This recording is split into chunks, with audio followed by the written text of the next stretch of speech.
Hello, dear friends, and welcome to the next terrifying chapter of Random Rhapsodies, Sonnet of Blood. I am Matthew R. Dawson, your friendly neighborhood host and game master for this Curse of Strahd playthrough. And joining me around my virtual table tonight are Brandie, Joe, Junior, Marty, and Natalie. Say hi, everyone. Hi, everyone. Hi, everyone. Hola. They are so good at that. Did you forget somebody? I do. Oh, yeah. I haven't, because joining us once again is our very good friend, Dyto. Yay! Welcome Hello. back, Welcome back. Dyto. Thank you. Good to be back. Now, before we begin, we do have a few announcements to get through, starting with the first of our two sponsors for tonight's show, Hero Forge. Marty? Hero Forge offers fully customizable tabletop miniatures with dozens of fantasy species and thousands of parts to choose from. Their easy-to-use design tool lets you build your perfect miniature online using a fully 3D, in-depth character creator right in your web browser, which is where we built our tokens for this evening's game. You can build your own today at heroforge.com. Thank you, Marty. Our second sponsor for tonight's show is XSplit. XSplit is a high-quality virtual webcam background remover that works with your already existing webcam. Using this program, you can protect your privacy while you work or play remotely by blurring the background, removing it entirely, or even putting your favorite picture as the background instead. You can download the app today at xsplit.com, and if you use the coupon code RANDOM with a capital R, you can get 10% off of this purchase. You can find our referral link in the chat and show description. Next Monday, we are back with another episode of the Aethertech Wars. That's our Pathfinder 2E campaign, and our heroes have arrived in Nomengrad and are about to go searching the place for any signs of this mysterious tech using souls from monsters.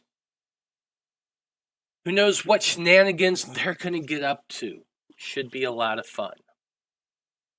You can keep up to date on our schedule and everything we do here on the network by following us on Facebook as Random Rhapsody TV, on Twitter is @random_Rhapsody, on Blue Sky is @random_Rhapsody, and on TikTok is Random Rhapsody_TV. And that's going to do it for our announcements. So join us as we dive into the land of Barovia and continue on with the Conclave Expedition as they attempt to survive a Sonnet of Blood.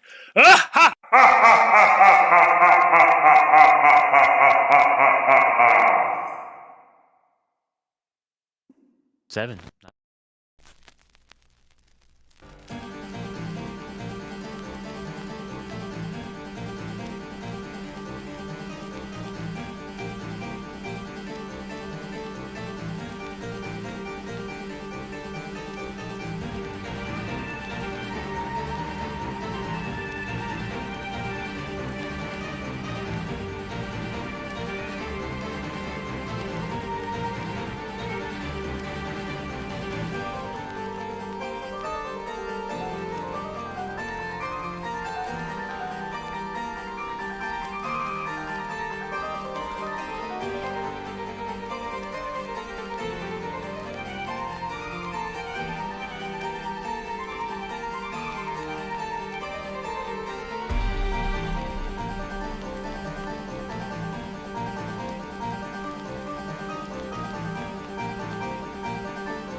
And we're back. So you should know by now how we do our recaps. We offer up the Random Rhapsody coin, which is good for a free Nat 20 to whoever has that coin. Which means that if I do the recap, I get the coin. And I'm not going to lie, I really want the coin at this point. I've been disappointed that I haven't had it up until now. It's been kind of depressing. So I'm hoping my players will let me have it today. Can I have it, guys? No, you get to stay depressed like us. Okay. Well then, Delphine, tell us what happened for the last 2 days in your life here on Sonnet of Blood. Well, it's been kind of a boring life. She is ecstatic to be surrounded by books again, and to get back into a routine. She still, misses her friends and fighting and a particular green big guy. But the green-skinned one. The green-skinned one. But no, she's in the mornings. She's been working with Davos and his practice swords, teaching him defensive ways to fight instead of offensive. And then during the day, she spends it in the libraries of the church with comprehend languages up, mending and reading and learning from the books that are in the church, learning more about the Morning Lord and his teachings and whatever else is in these books. And then at night, she has been teaching Davos how to scribe spells and working on incantations. Imagine it's been kind of interesting those last 2 days, especially doing that last bit, teaching Davos. Takes a lot of patience. Yeah, It's not easy. And I really want to make you roll for me a patience check. So I imagine that's a wisdom check.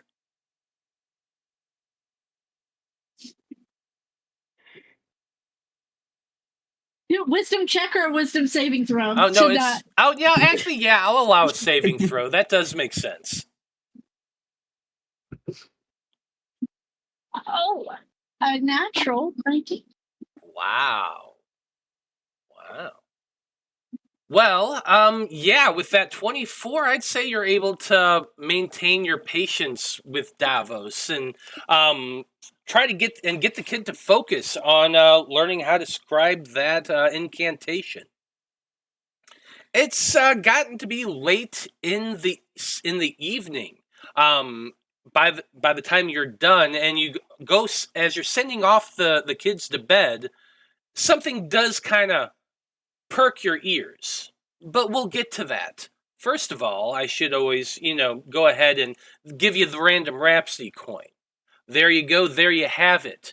Don't forget to use it. It's only going to last this session. Well, okay. Expedition members. Here's where we're at. The eastern gate of Veros is currently in chaos. Between the heavy cloud of dark smoke left behind by Danika and her pyrotechnics, and the evasive Strahd Arc summoned, which is still roaring mockingly as the guards on that side of the gate try to impotently attack it. They've only gotten one hit on the thing so far, I'll remind you. On the other side of the gate, more guards are looking for Urzak, who had been spotted after Misty stepping inside. The guards are calling out, one of the adventurers forced their way inside! The angry one with the axe! Find him! Oh, not the green one this time. That's not Yeah. I mean, how else would they describe a creature they don't technically know what it is? Fair. Anyway, fortunately for the big angry one with the axe, he and Danika are currently standing in the stockyard where you all had purchased Dom and Letty, some 500 feet away from the eastern gate. Speaking of whom, where did they leave the donkeys again? Anyway, I digress. Farther to the south, Corwan, Vide, and Ark all used that distraction to climb up over the wall using a ladder from Cog's robe of many things.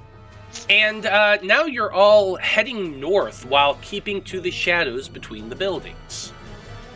With so much focus on the eastern gate, you three have remained relatively safely hidden for the moment as you're making your way toward, well, where is your destination again? I kind of forgot.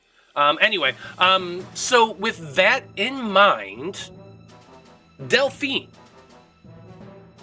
give me a perception check as you're closing the door to the bunk room where Davos and the other orphans all stay.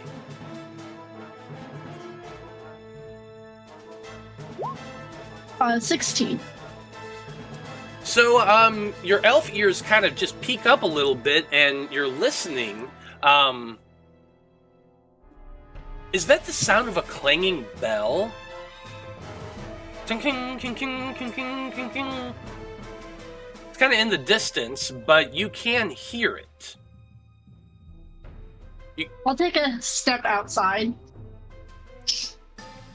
Taking a step outside of the monastery where you're staying, St. Andrew's Church, you kind of look about, and I mean, it's dark, it's nighttime. There are plenty of torches that are lit throughout the city, because it's actually kept very well illuminated with oil lamps and such that are all over the city.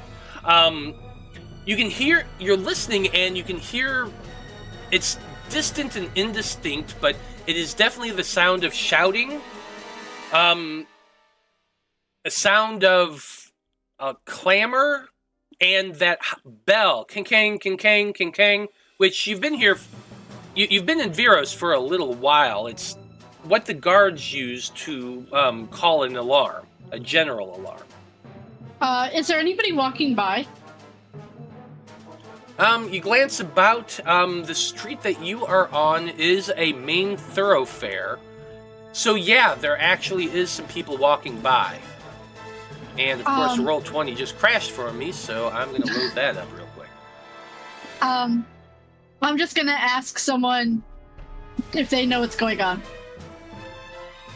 So the individual you can see is a typical Barovian farmer-looking dude. He's got dark drab clothes. He's kind of hurrying along, and he turns and looks at you, and then looks back towards the east.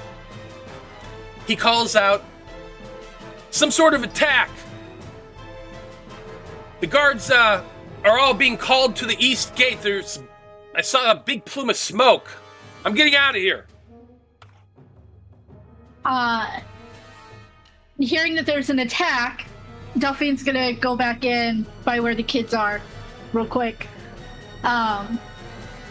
And pull out, go up to Davos and kind of rouse him awake a little bit.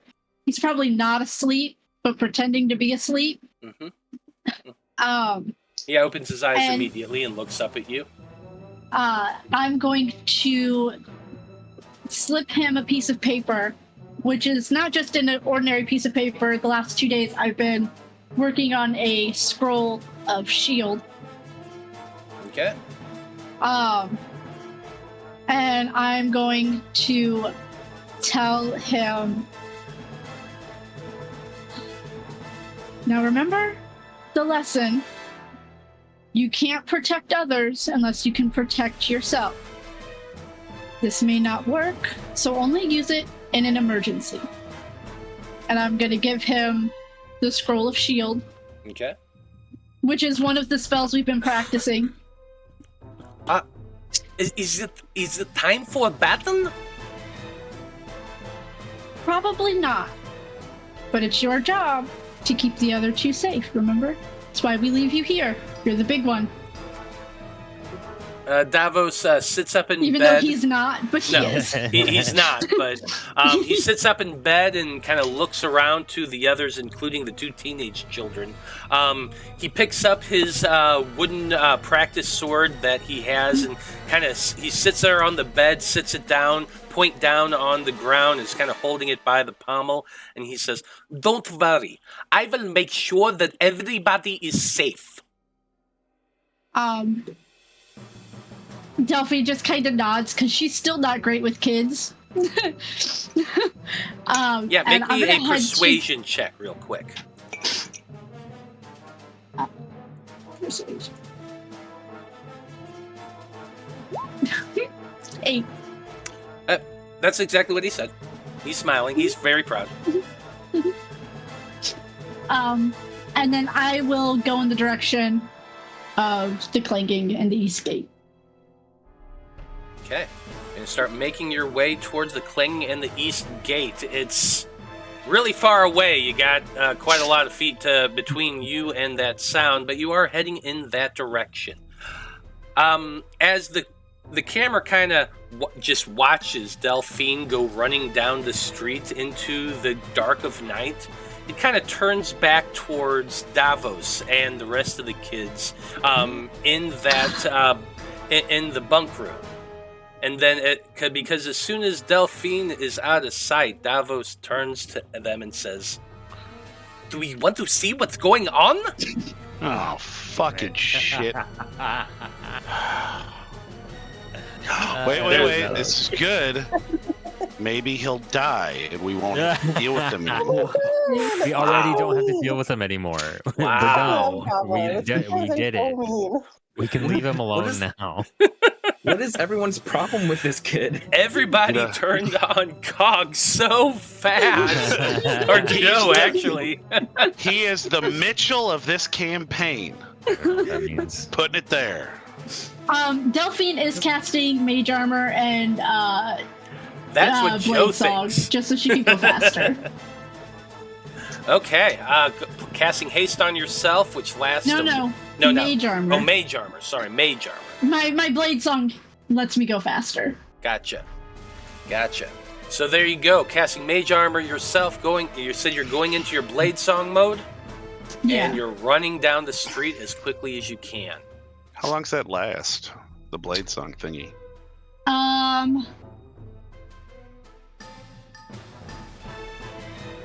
It lasts a minute. Oh. So... Well, then Anyway, let's go ahead and turn our attention to Urzak and Danika, who is currently standing in the middle of the stockyard. The stockyard itself only has a few lit torches and sconces. Most of them are around the houses that linger on the outer ring of the stockyard. You can see a little bit in the distance that the coffin maker's shop, the burnt, charred remains of the coffin maker's shop is still isn't smoking or smoldering anymore. It's just kind of a husk, a burnt out shell, and it's very, very dark. You can barely even see it, but it is there. You can also see the general goods store. The interior is unlit as well. But some of the houses around there are starting to have windows begin to illuminate, as though the sounds that are going on are awakening people, and they're lighting candles to see what's going on. So with that in mind, Urzak, God, I can't talk today. Urzak and Danika, what do the two of you want to do? Danika is going to immediately tap Urzak in the shoulder and cast invisibility on him. You're going to be invisible. I'm gonna cancel mine. Yeah, okay. Yeah. Well, it canceled yours when you cast Dimension Door. Okay. Yeah. And then I'm gonna whisper, "Don't be too loud. Let's just get to the church." My thoughts exactly. So Danika is going to sneaky sneak towards the church, and Urzak can go however he wants. Okay. You cast invisibility on Urzak. Urzak immediately vanishes. And then you said you're going to start making your way to the church. Urzak, are you following, or you have another plan? No, that's kind of that was my idea too. I do think I want to try to stay off the main roads though.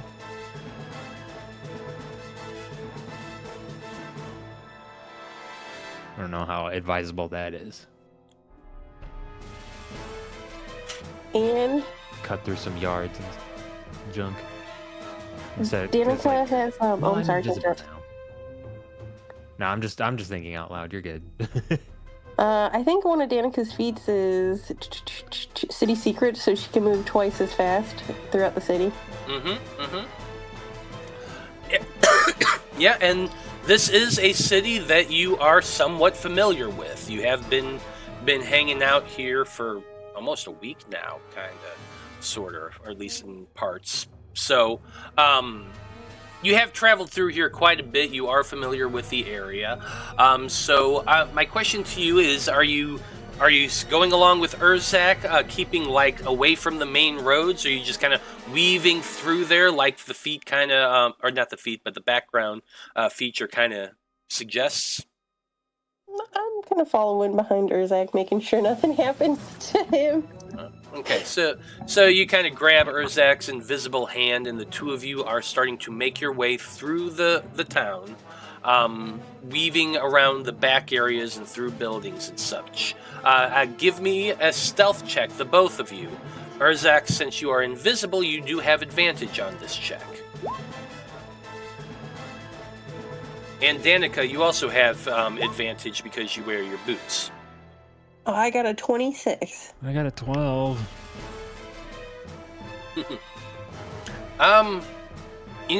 It's weird. You're not wearing plate armor anymore, Urzak. But as you're trying to keep up with Danika, like you hit every single like divot and pothole in the grass.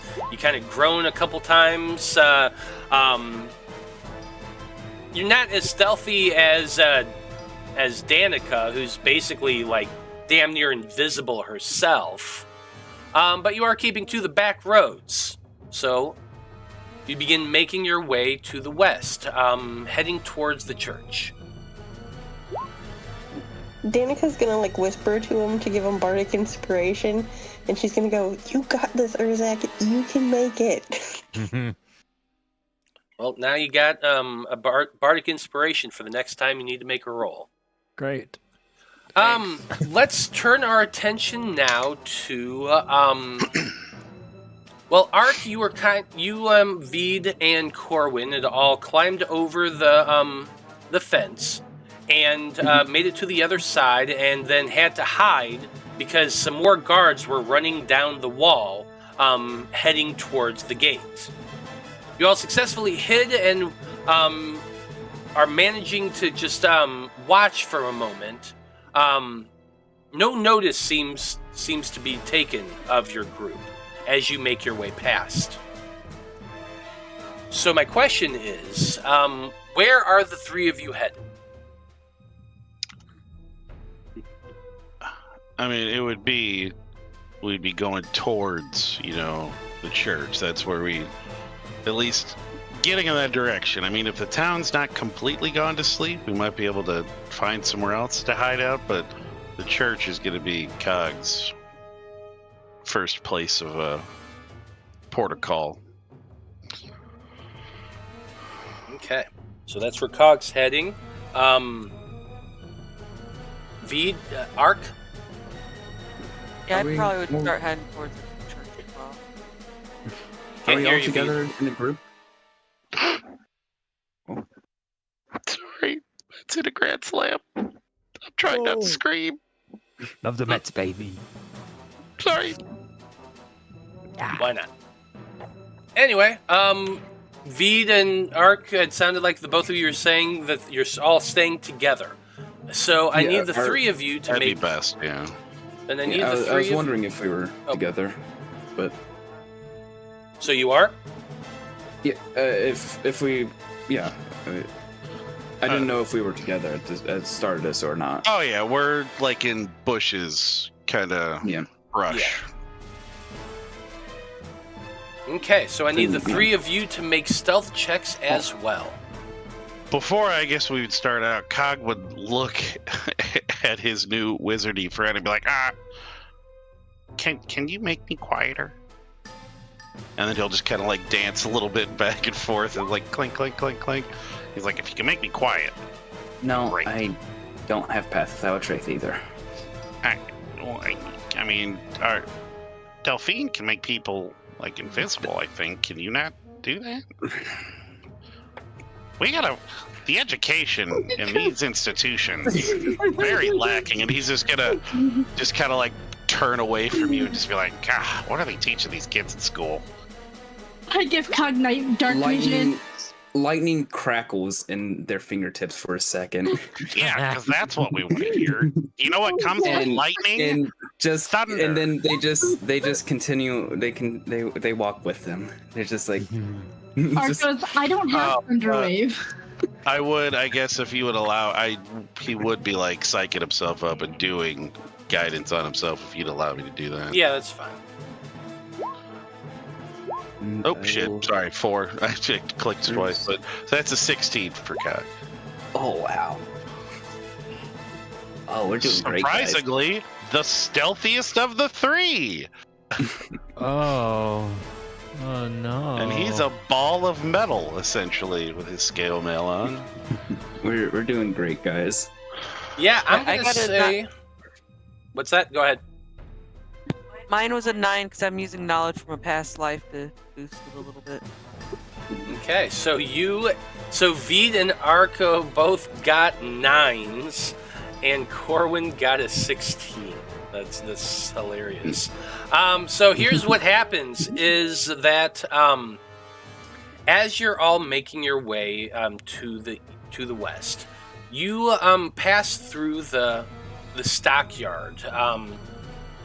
And you don't see Urzak or Delphine. The two of them have already left at this point. But as you're getting close to that burnt-out husk... Danika, yeah. Danika. Too many D names. So anyway, as Vide, Corwan, and Ark are making their way across the stockyard towards that burnt-up husk that used to be the coffin makers...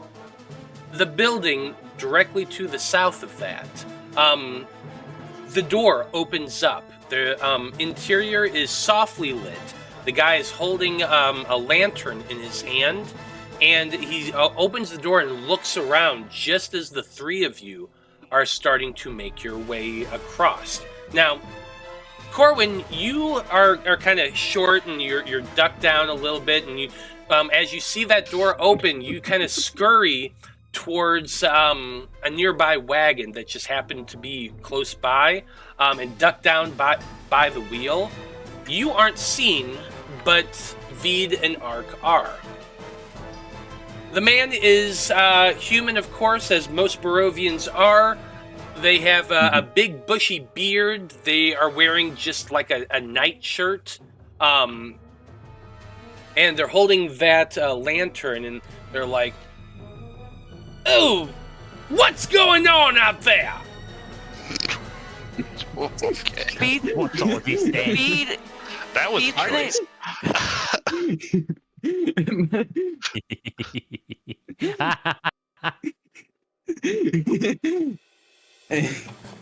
What's going on over there? That's what I was asking you. Bells are ringing. I don't know. I was wanting to see what's going on. Who are you? Make a deception check. Yeah. Do I have proficiency in this? How do Catholics do No. their thing? Is it north, south, west, east? Ow. Okay. These rolls are hurting me, guys. Wait a minute, I recognize you all. You are the ones who are with that group that was working with the Countess. Yeah. I've never worked with the Countess a day in my life. Uh-huh, sure you haven't.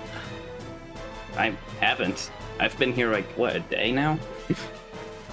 Wait. You're the ones the guards are looking for, aren't you? Guards! Guards! They're over here! They're over here! They never said they're looking for the green one. They never said they were looking for these two. What's that have to do with anything? Just saying. The guards don't. never said anything to this guy. Well, the guards never said anything. They just put 2 and 2 together of, hey, the guards are clanging bells. There are those adventurers who had left, or at least one of them who had left already. 2 and 2 together. There must be something going on. Guards, let them come sort it out. It's not that complicated. But So like, this. how does this random stranger know? Like, what if they came back yesterday? Like, I just found this random stranger. I don't get it. Like, is he keeping tabs on them? Yes. Literally everyone in this town knows that you guys were kicked out by the Baroness or whatever. We left like normally. Yes, no, she told you all to leave. She directly told you all to leave. I'm about to have words with the Countess. Yep,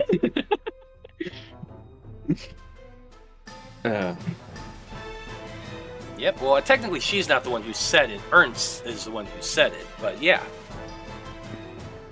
No, she told you, hey, thanks for helping, now get out, I can't associate with you anymore.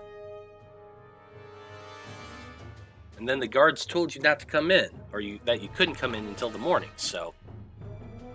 It's not that difficult a stretch, and that's what's happening. So, Ark and Vide, how do you react to this? That's what I'm trying to decide, because I don't know, probably follow Vide's lead, but I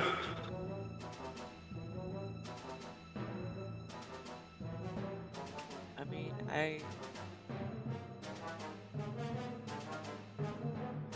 well, since he's calling us out, I'm just gonna take off running. Try to hide somewhere. I could barely hear you, Brandie. I said I was gonna take off running and try to hide somewhere since he already called us out. Okay. is there like an alleyway within 30 feet? Well, the alleyway directly in front of you is between the house of the guy that just yelled and the burnt down ones. There's also one on the other side. There are a lot of them. You're right over here on the map, so you tell me. I'll cast Misty Step and just kind of teleport, like, on to the side of his house, and try to make it so dude doesn't know where I went. Okay. Just vanish into mist. Okay. So you are Misty stepping away, teleporting to one side of the house down to the south. Mm-hmm. As Vide, you go running off in a different direction. Give me an athletics check, Vide.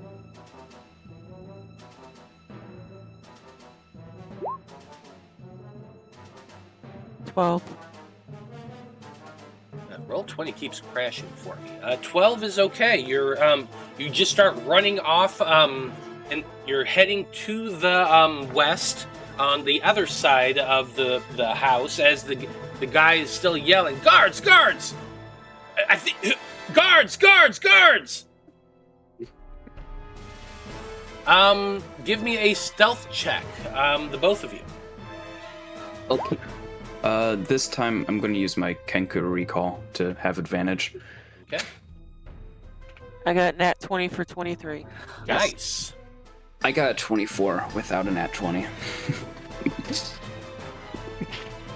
Wow. Okay. So yeah, that's pretty freaking good. The two of you go running off in opposite directions. Ark going one way,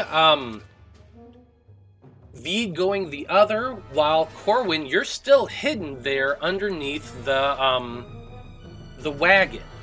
How do you react at seeing Ark disappear and Vide go running off? Are you going to remain where you are? Or are you going to move? You're muted, Joe. Can you hear me? Yes.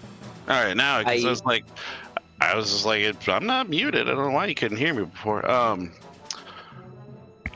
the guy, did he move at all, or is he still just standing there shouting like a buffoon? Or He's still standing there shouting like a buffoon.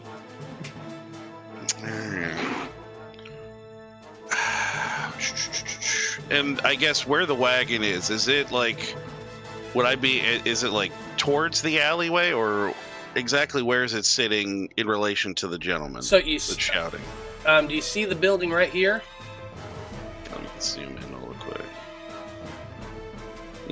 Just south, I guess, just below. Just I mean, my name's kind of covering it up, but yeah. Yes, about southwest of you. So you're right there. It's right there. You've got like maybe 60, 70 feet between you, give or take. Oh, between me and him? Yeah.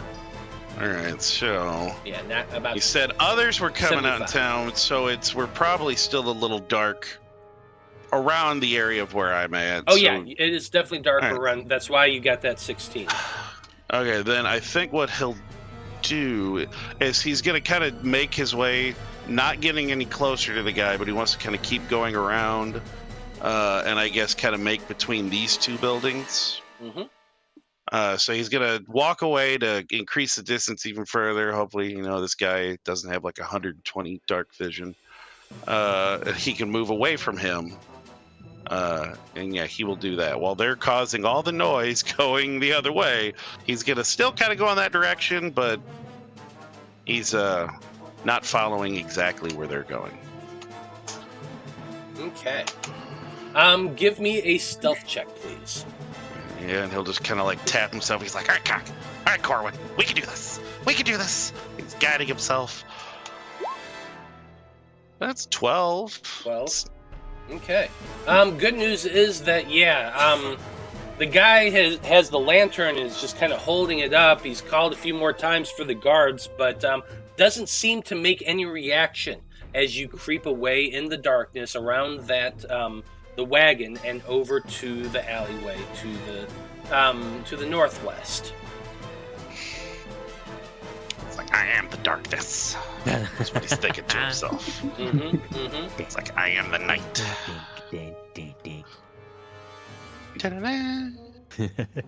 Maybe he just spontaneously just starts humming something to himself as he's going. Yeah, with that 12, probably. Or he's like, you're the best around.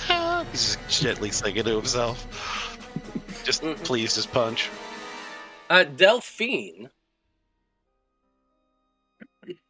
you've been running down the alleyway for a couple minutes, or the main thoroughfare for a couple minutes now. You haven't gotten like too terribly close, but you do see a weird sort of flash in the distance, just like far to the other side of town. It's like, have you ever seen like a strobe go off in the distance and you see that bright flash and then it's gone again? Mm-hmm. Yeah, that's kind of what you're seeing. Like magic. It's just a bright flash of light. I'll head in that general direction. You're going She doesn't along know the what's going road. on. Yeah, you're going down the road. It's directly ahead. It's just pretty far away in the distance.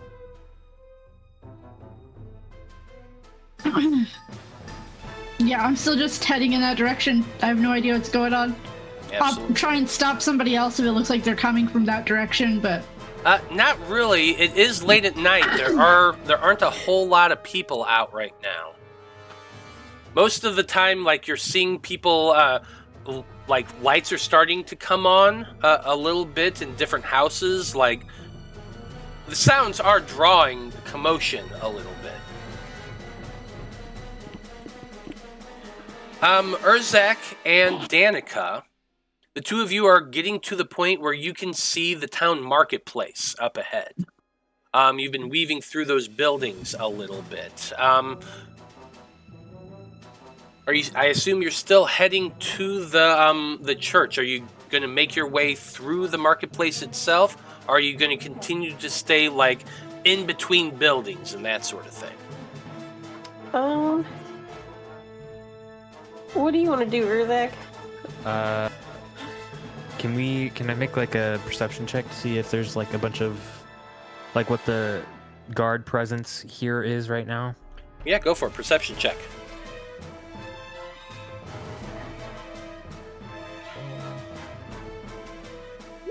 13.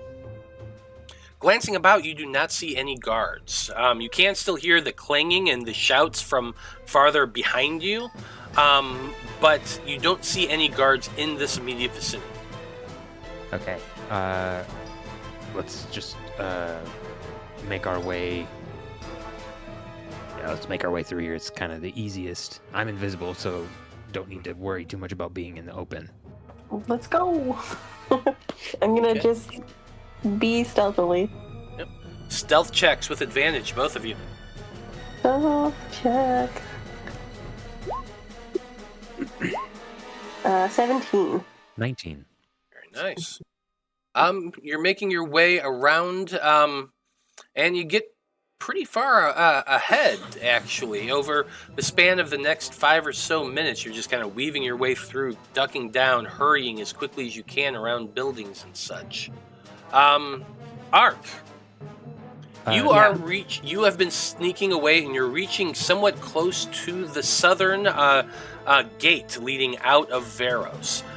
There is a guard stationed there and is kind of looking over to the northeast, not really paying much attention beyond like looking over that way. Definitely not looking over the other side of the wall like he should.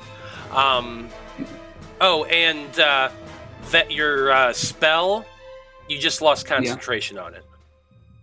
Oh, they killed my friend? That's mean. Why would I do that? Alright, you said that this guard is looking into the city? Well, yeah, he's looking towards the northeast.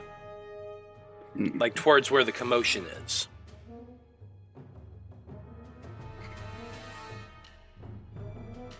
Alright. Cool.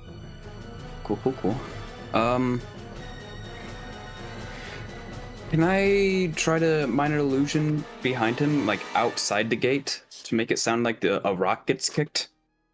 Or something? Or like a twig snap? I'll allow it. You can make a performance check for this. You can also use your Arcana. I think Arcana. I have a funny feeling that's going to be better. Probably. 21. Okay. With the 21, you cast your minor illusion spell kind of near the guard's ear. It looks suddenly and looks around and goes glancing outside the gate. He calls out, "Who goes there?" All right. While they're distracted outside the gate, I'll try to, get past and get across the road, trying to make my way to somewhere safe. Stealth check with advantage. Yeah. Plump. Whoa. All right, double 8s. Let's go. Let's do this. Yeah. As you're making your way across the road, you trip over a rock and face plant. Ow. You cry out in pain, and the guard at the gate turns. Who goes there? Sorry, They have a torch out. Yeah. Who are you? I'm just a wizard passing by. I don't know, conjured here or something. I don't know. Where am I? Make a deception check. Yeah. Get too complicated with your lies. Oh, that shouldn't be advantage. It's still a 14 either way. Yeah, 14. Yeah, with your 14, the guard says to you, "Get out of here! Get to the inn or something. You're gonna be." I'm sorry. You don't want to be caught up in whatever's going on. What is going on? Are those alarm bells? I don't know. There's something going on, but the person who was with me went to go look, and I'm just kind of. Someone has to stay here, so hurry up, get going. Sorry, I'm so sorry, and I'll get going. Yeah, you'll get going, and you kind of hurry off, heading towards the west. Vide, what are you doing? I mean, I'm still gonna be making my way towards the church. Downtown. Make it, make it away. There are some houses that are beginning to lighten up and brighten up as though more candles or whatever are being lit inside of them. But you're towards their back, really. You're behind them right now. Give me a stealth check. With advantage? She says, hopefully. Sure, why not?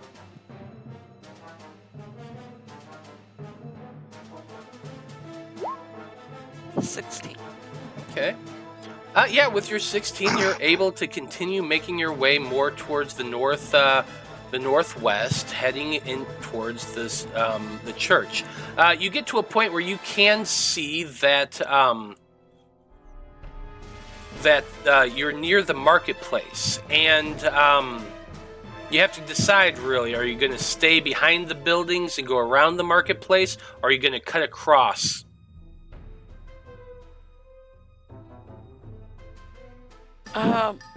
Is there a lot of activity going on in the marketplace right now? Like, I know it's not open, but like, are there people? Is it lit up? Make a perception check.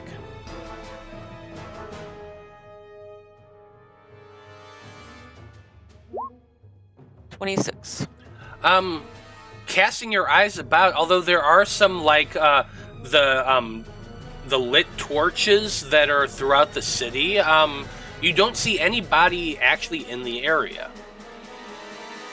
Okay, I'm just gonna go through the marketplace, kind of stick in the shadows as much as possible. Okay. Corwan, what are you doing? Yeah, I mean, he'll kind of keep making his way. Make him away. Yeah, I figured I was gonna get it from Marty this time, but he'll kind of keep making his way. But he's, I guess I'm coming up. I'm pretty much behind the houses. It looks like, right? Mm-hmm.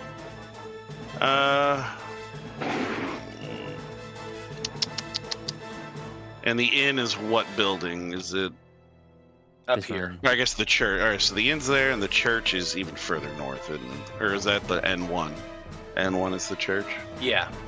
I mean, he'll keep making in that direction. I guess he'll stick to the rear of the buildings. Just to, if there's no light in the rear, he's gonna stick to the rear of the buildings. Yep. Keeping it to the rear. Go ahead and give me that Damn stealth check straight. with advantage. Damn straight, he's sticking it to the rear. I guess since he's got disadvantage, it would just be the first one, right? A straight shot with stealth, right? So it's whatever the first one is, and we'll go ahead and guide ourselves. Where It's is stealth with is? advantage. Well, I mean, he's got. I guess. Well, he's yeah. got disadvantage with the armor, so it would be a 24 since that would be the first one. It would just cancel out the. Yeah. So it's 24. Yeah, he's really fucking quiet. Yeah, keeping it super quiet. Corwan keeping to the back of the houses, making your way around.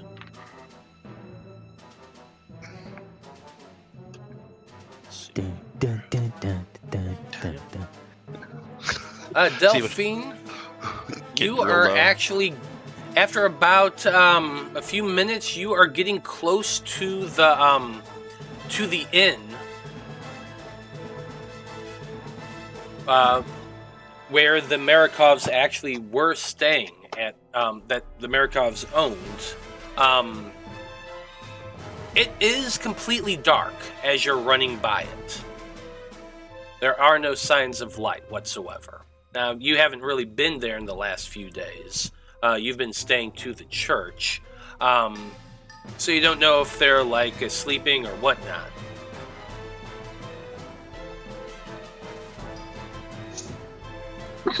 Anybody running in my direction that I can see? Make for me a perception check.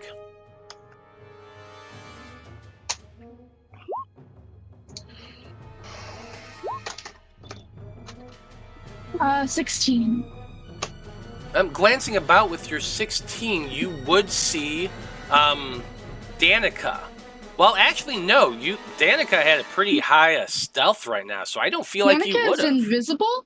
No, Urzak's invisible. Yeah. Danica had a 17, yeah. Yeah, so you wouldn't actually see her. So I'd say that no. Would she be able to see Vide, or am I too far? You're too far away right now, unfortunately. But do I see anybody? No, you don't see anybody right now. Alright, then I'm gonna keep going. I have no reason to stop. Do we notice her though?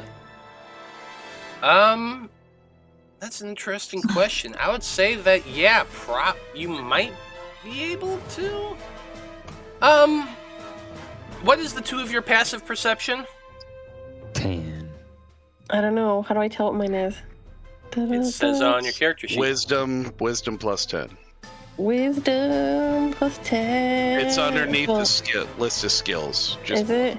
Yeah. Is it? Oh yeah. So what? It would be like a 12. Perception.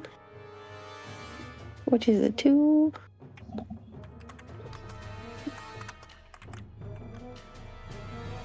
Yeah, if your Also- perception modifier is a 2, it's a plus 10, so it'd be 12.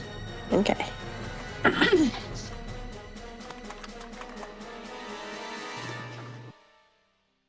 So what is it? 12. A 12. A 12. You know what? Yeah, I'm gonna say that. With that 12, there's enough lamp light from the lamps that are hanging throughout the city that Delphine running down the center of it would be noticeable by Danika, as the 2 of you are kind of making your way across one of the larger streets, not the main thoroughfare, but one of the larger streets here, making your way towards the church. So, Danika, you would spot her. You see Danika just like suddenly stop, and her head like snaps and follows, and she goes in like the loudest whisper, Delphine! I doubt Delphine would have heard that. I think we just need to bite the bullet and go up there. Do you have message as a cantrip? Oh, I do. I'm going to point at her and cast message as a cantrip. And it's going to say, Delphine! On your right. Yeah. Delphine just kind of stops and looks around, like knowing that it was in her head. Where are you? She's just now stopping in the middle of the street looking around. Just step out and like wave her little hand. Over here! I will head over to Danika. Okay. You go running off towards Danika. Yeah. Urzak, are you following? Yeah. Okay. So the 3 of you are able to reunite there in the middle of the thoroughfare, in the center of town. Not far from where the inn is, actually. You're right on the corner of it. Would Vide be able to see any of, like, would he see Danika and, like, running over there or anything? You are not close enough, but I am going to be getting to you next. That I feel like, let's go ahead and turn to Vide. Vide, you've crossed over the marketplace. You're making your way. Are you keeping to the roads, or are you weaving between the buildings? I mean, I think I'd still kind of. Well, again, actually, if I look down this road, is it lit up or anything? Or Along the road there are lit lanterns. They're on street No. I posts, mean, basically. I mean more in the houses. Are the houses are there lights turning on in houses, or does this look pretty quiet? Probably 1 out of every 4 currently has at least a window or something illuminated. Some of them have curtains drawn and people looking out, but others do not. Okay. Then I'm gonna keep sticking, like, probably going up around this way, just kind of stick still to shadows and stuff. Okay. Stealth check with advantage.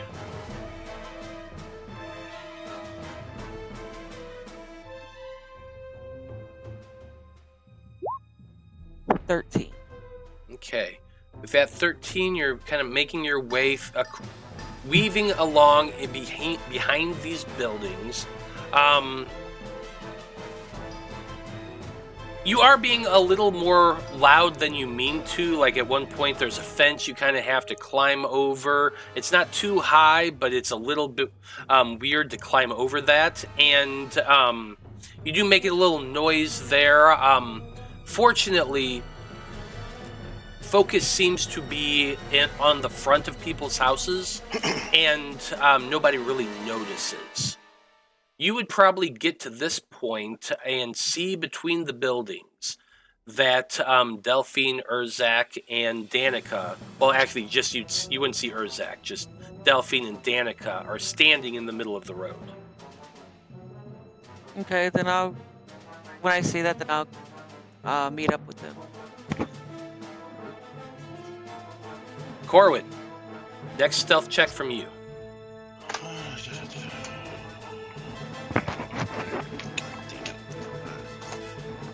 Advantage again since he's in the rear, or Yep.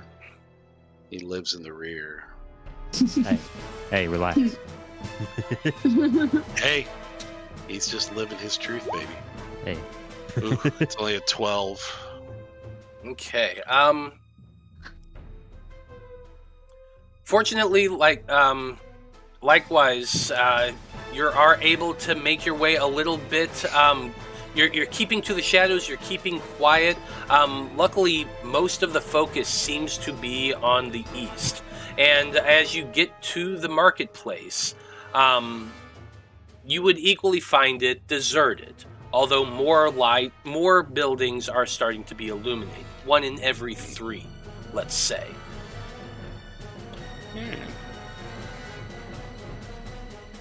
I mean, I guess at this point he probably can't see them up there at the intersection. That's But would you be making your way behind the buildings over here, heading towards the church? He will cut across into that because he does know. I guess the inn is further north. Just being in town for a little while when they were. So he'll try and duck in there first because he knows he could find safe harbor there before having to get to the church. So yeah, I mean, he would duck into this like the courtyard behind it to try and stick, to the rear of the buildings and then make his way north. Absolutely. And then Ark, which way are you headed? How well does Ark know this city? Is a question I have to ask. Pretty much not at all. You arrived that evening, and the next morning you all had to leave, so you barely know this town at all. Ark is gonna look around. Oh, I'm lost, aren't I? Is the sky exceptionally dark? Is it like a, dense cloud cover? Oh yes, very dense. It is pretty much always perpetually cloudy here in Barovia. And out of curiosity, how's the light pollution in this city? Is it like not nearly as much as you might think it would be. Yeah, there's no paved roads or anything. Well, I mean, there are cobblestone paved roads. Yeah, all the main roads are cobblestone roads. They do have lit lanterns stationed periodically along the main roads because it's a lot worse at night in Barovia. Yeah, it's not like asphalt and bright white lights shining onto it. No. So I think Ark would feeling that his little friend, his little aberration friend is gone, is gonna cast fly on themselves. Okay. And use that dark sky to kind of blend in because he himself has black feathers and might be better suited into air. I like and it. At this point, Ark is just kind of trying to find probably some sort of abandoned house to hide in for the night. Okay. Or somewhere that, guards aren't going to come knocking down, trying to find him. He's been stalked by 2 people now. He's a little bit scared. That is fair. So you cast Fly on yourself and lift off into the air and begin looking for a good place to hide. Give me a perception check. Yeah. I'll use my last Kenku recall on perception. Try to find a place. 22. Okay. With your 22, as you're kind of soaring just above the rooftops, you do notice that there is a building just kind of down here. There's no light in it, but you do spot an open window. You go swooping down to check it out, and you kind of peek your head in, and you find a small bedroom, bed, a desk right in front of the window. However, there is nobody inside it. You can see that there is a fine layer of dust over the desk, and you kind of run your finger on it, and it's fairly thick. It hasn't. There has been no cleaning. There's been no signs of anybody in here for quite some time. With your 22, you look about the floor, and there are no footprints in the dust either. All right. Then, Ark will be like, okay, I guess I'll find him in the morning. Okay. I have no clue where they went. That is fair. You climb into the window, making, some signs of lines in the dust, and you notice that the door into this bedroom is open. You kind of glance in, and you can see a single living area.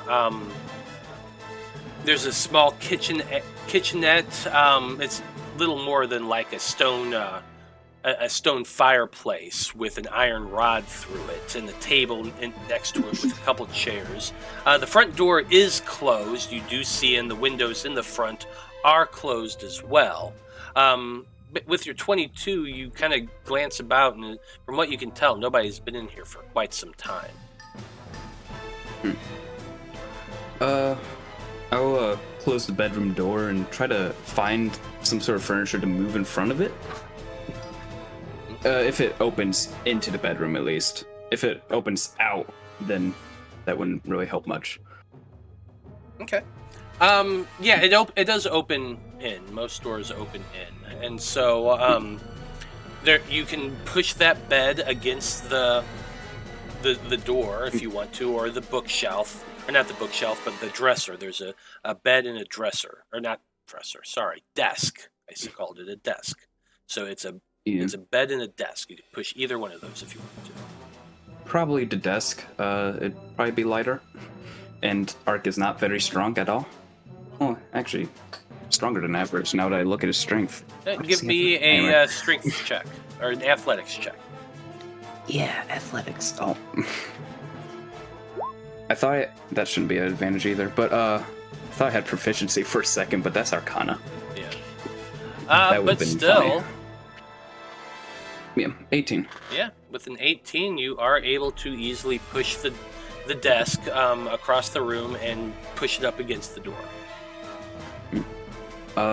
Then I'll try to find a chair in the room and sit at the desk and start writing in my spell book.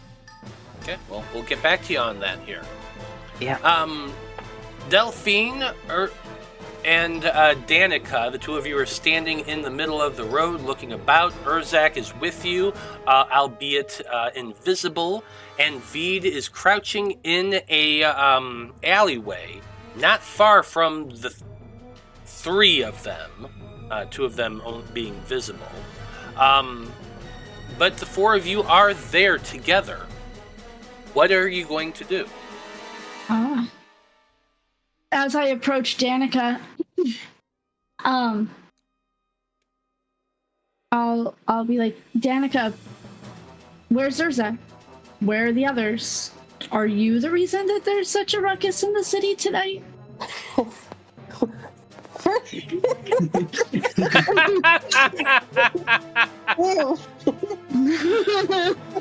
came for the throat. Right here, by and yes. But there is a distinct pause between Urzak and the others. Danika's like, none of that matters. We either need to get to the inn or the church. We need to go somewhere and hide for the night. And Danika looks around. She's like, "Oh, Urzak's here. He's somewhere. He's just hiding." I'm here. I'm just invisible. Hi. Hey. Hey. Hey. I'm reaching around like a blind person to try and find him. Danika's like, to the left a little bit. Maybe to the right.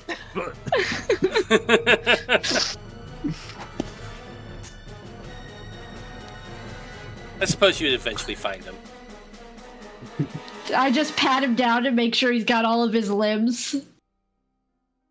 2 arms, 2 legs. Alright, the head is still there. He just got face palmed. Yeah, I should have had my V8, I guess.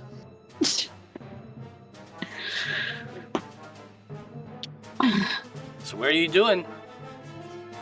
Okay. Inn or church? What are we making break for? The inn's right there. Well, if the inn is right there and you guys are in trouble, might as well get there. How far away is the inn from where we currently are? Not far at all, actually. Across the street. Yeah. Oh, let's go. Oh. DM, can you give us an update on what Davos and the children are doing? I can. So what are you all doing? We're going for the inn. Okay, you're going for the inn. The inn is completely dark. All of the windows are darkened. Curtains are drawn on the upstairs windows. You make your way to the door, the front door to the inn, and you find it locked. Danika's going to try to pick the lock. Let's not do that. Oh, David, why not? Because we just saved these people's lives. Let's not immediately ruin and burn a bridge with these people. These might be the only people left in Veros that like us. Urzak, live a little. We've been doing a little too much living a little tonight. V, did you follow them, by the way? Yeah, I would. How do you feel about Danika on picking the lock? I mean, I kind of agree with Urzak. We probably shouldn't cause more trouble than we already have. Again. Sorry, this is gonna be... Delphine, just send a message to the owner. Maybe she's inside. Why'd you tell yourself to do that? I don't have message right now. You said Delphine, do it though. Oh! It's not just me! It's Ha! not. I did have message, but I switched it out for mending. Womp. Womp womp. I thought the owner... Well, I'll send a message, but I don't think they're there. I think they went to the You're Wizards sending. of Wine Winery. Oh, shit. Right. You still have sending? Right? I do have sending. You have a 3rd level spell slot? Has I Vide do, I actually... have 2 left. Has Vide actually caught up with us? Yes. V has come up behind you when you are all making your way up to the inn. Okay, I'm gonna spend Is Cog invisible too? Cog's not with you. Cog? Oh, sorry, you were talking. Shit, where's... Thanks for finally remembering me. He's dead. I killed him. You're not there either. Off screen. Okay. I'm gonna take that as a you guys don't know. Oh yeah, we around. kind of had to scatter and. You were with him, weren't you, Vide? Well, yeah, but we kind of scattered and ran. And I think he's heading to the church like the rest of us were. Okay. All right. Well, you know what? We're gonna do this since I am currently not in trouble right now. I'm gonna use a 3rd level invisibility on Danika and Vide. Just get to the church as fast as you can. I'll meet you guys there in a little bit. I'm gonna go look for Cog. Right. Okay. I'll kind of tell her about where I last saw him, and maybe that way she can kind of triangulate where he might be. Remember, though, he is the knight. He's very hard to spot. He's so. Don't even say it. Don't go there. And I'm gonna kind of patrol the area a little bit, trying to look for Cog. Okay. Or I will try to be stealthy because they're probably gonna not like me by association, even though I didn't do anything. This time. Okay. Well, give me that stealth check. All of you, Urzak, Danika, and Vide are all invisible, so you all get advantage on this.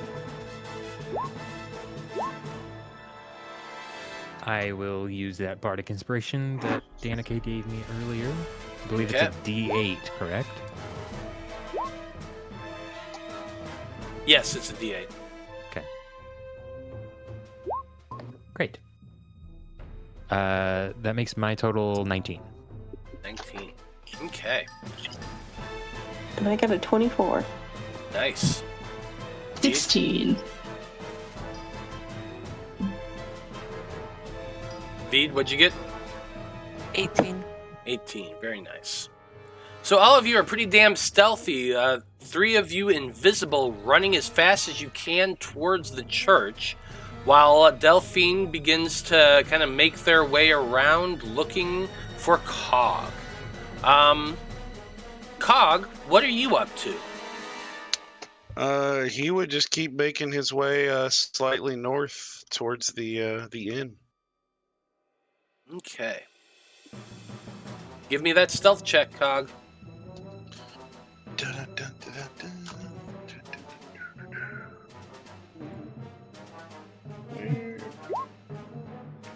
That's only a 9. You were just fucking waiting on that shit, weren't you? Should I make a perception check since I'm looking for Cog? Oh yeah, absolutely you should. Fucking fail it. Fail it! Come on! I hope so. I hope All right, so. angry. Oh no, I rolled a 13. Damn it, he still isn't. He's no longer the knight. He's the daytime. Yeah. He's high noon. He's become Dayman. Ah. Cog is walking through the center of this kind of a big common area behind a bunch of houses. And Delphine, you happen to be walking down the alleyway of one, just kind of spreading your search, looking around for Cog. You see Cog walking along, just within 60 feet of you, just within your dark vision range, and they're kind of like trying to serpentine over to things. Serpentine. Trips over a log, goes right face first into a big old mud puddle. They start coughing and hacking as that's happening, and a bunch of lights just go off. Like a bunch of people are hearing this, and more windows are beginning to illuminate, and some of the curtains are being drawn.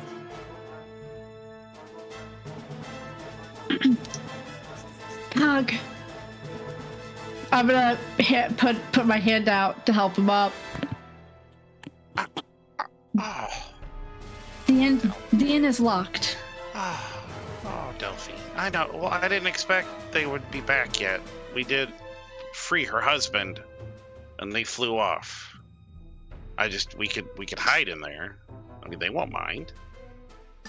All right, well, I sent the others to the church. From where we are, how far away is the inn? From where you are, the inn, it's a couple 100 feet away. Closer than the church. Okay. Is it farther than 150 feet? Yes. Yes, okay.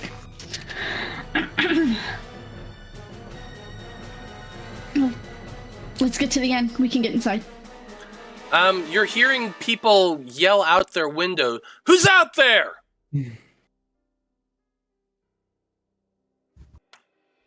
I'm not going to tell him. Yeah, I'm not saying anything. I'm just kind of not pulling Cog along, but More I or helped him less. up. Fair enough.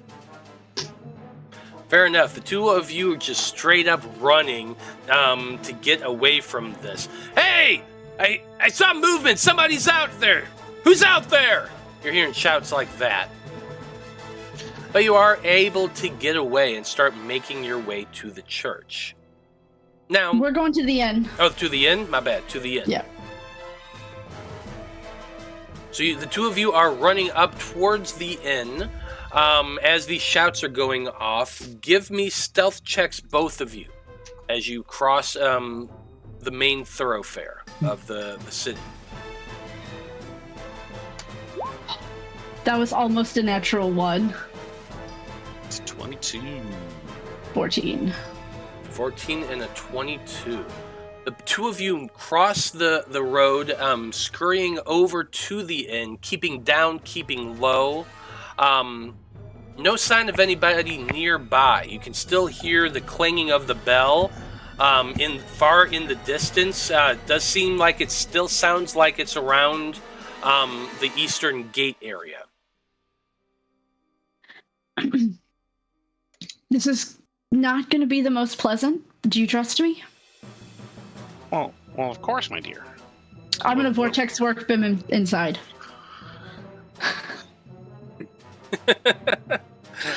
Fortunately, there are some windows that haven't been drawn. I don't have to see where he's landing. Oh. I just have to see him. Fair enough. I was making the point that you can see in there. I vortex. can? Yeah, you can. You can see in there. Yeah. Okay. So you cast your spell, and ping! You appear in the center of the common room. It's completely dark. There are no lamps whatsoever. It's just because Delphine doesn't come with, right? I'm about to. I'm about to. And then I'm going to vortex warp myself in. So he'd be I guess it's probably a little uncomfortable when you're just, because I don't think he's ever had that happen to him before, and he's just got his hand, when you come in, his hands are just on his knees, he's like, gotta vom. Just kind of breathing to himself a little bit. And I'm good. And then I will cast a 2nd level dark vision on Cog so he can see without light. Is that a concentration spell? Nope. Nice. You are able to see inside there, Cog.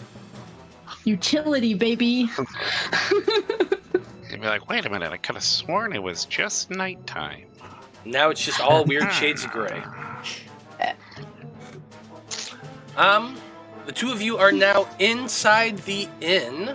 Let's turn back to Urzak, Vide, and Danika, who are running down the street towards the church. All of you are invisible, which is good. There are people who are have their heads out of the windows and are kind of looking around like, what's going on? They're all looking towards the east.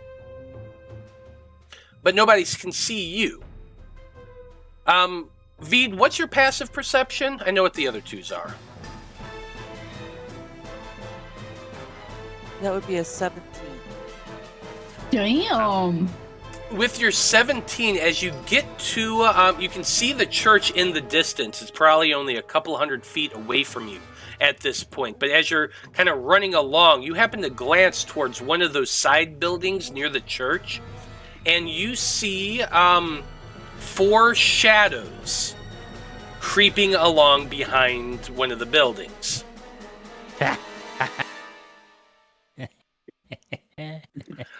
They're all very small, except for the one in the very back is probably twice the size of the 3 in front. The one in front, like they're shadows. You don't have dark vision. You're just seeing them through the from the lights that are along the pathway, and you just kind of see them. One of them has, well, it looks like a quarterstaff or something in their hand. The short one in the lead. What do you do? So, do these shadows, do they seem like a familiar shape to me? I'm assuming, like, I recognize that this is probably Davos and the kids. Yeah, I'd say that one, like Davos's head kind of peeks out and looks around and back and forth, and you definitely see that it's him. Alright, I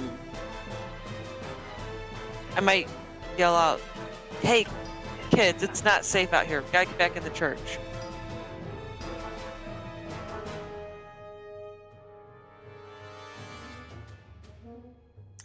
Davos kind of jumps a little bit and like, "Oh, who said that? Did you hear that?" Dude, it's Vide. Get back in the church. Get back to the church right now. Did you hear that? Yes, I heard that. What?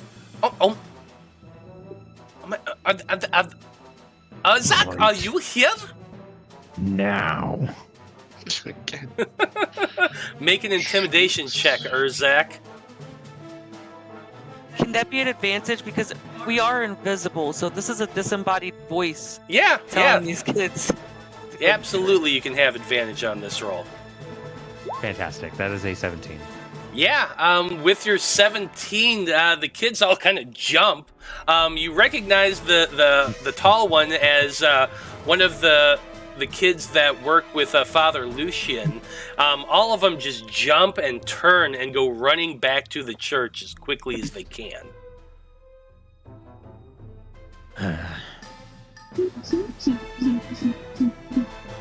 Well, that was easy.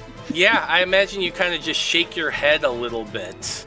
Do you all follow and head over to the church? Yeah. Does the plan? You 3 are able to make it. You head into the church. Close the door behind you. You are still invisible.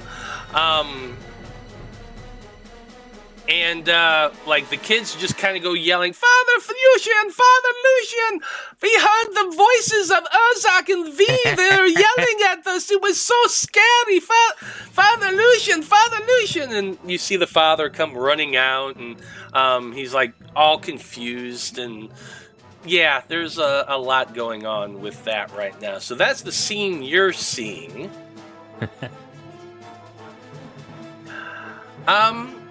Let's turn our attention to Delphine and Cog real quick. Are the two of you just... What are the two of you doing here in the inn? Well, I guess as soon as they're in and kind of safe, Cog would... Because he's had...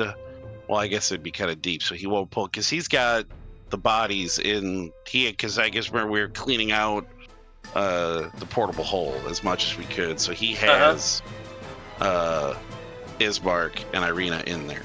So he's not gonna. He's gonna kind of just he'll pull that out and like set it on one like on the inn's table. The portable hole. Yeah, he's not gonna unfold it. He's just setting it like on the table, and he's like, "You talk to the others. Did they tell you anything?" Talk is a light term. Danika made it sound like you guys caused the ruckus. I turned them invisible and sent them to the church. Okay, that's That not was what about I. the extent of our conversation. It is. His eyes are kind of starting to water a little bit. He's like, yeah, that was us, but that's not what I was wondering if they mentioned to you. Irene is dead. The little fiery. I forget what her character's name was. I apologize. What was? Ksenia. Ksenia. Yeah. The little kind of Spitfire Ksenia. She was in league with Strahd. The fuck? And well, they were taking a rest. They were taking watch during a rest, and she stabbed her and she killed her, and I wasn't able to bring her back. What do you mean you couldn't bring her back? I tried.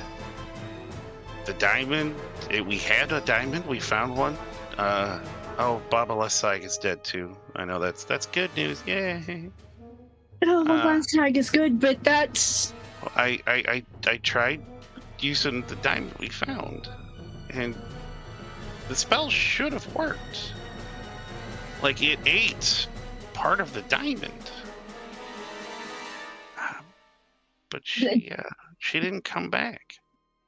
Delphine, seeing that Kag is, like, visibly upset, kind of, like, reaches out, but, like, that, and that like, awkward, like, I want to comfort you, but I don't know how. Just kind of pat on the shoulder. I mean, I put her into a state of at least gentle repose, so she's not going to decay or start to kind of go gross on us, and she can't be turned by Strahd into one of his minions. That's off the table. But yeah, Why did she kill her? Just she was in league with Strahd. That's really all we know. He like embraced her, and then he threw some fire at us, and they disappeared.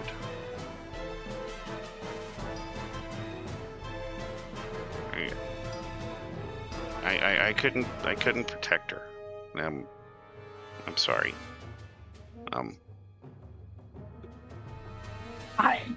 I failed. That's the first time in my life that the lady failed me. I don't know what to do. Delphine is like, I am not the person, in her head is like, I am not the person you need to be having this breakdown with.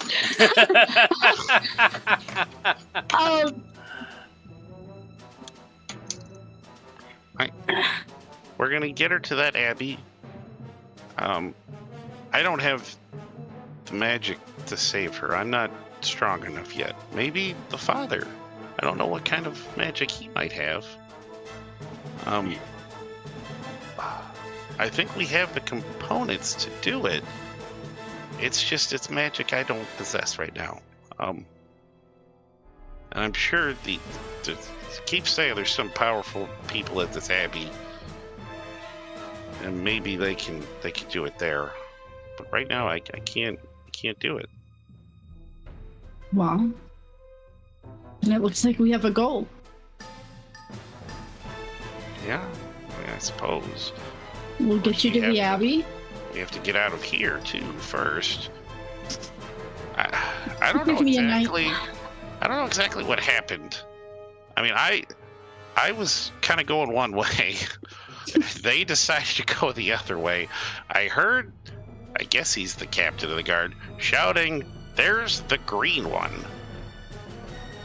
Get him."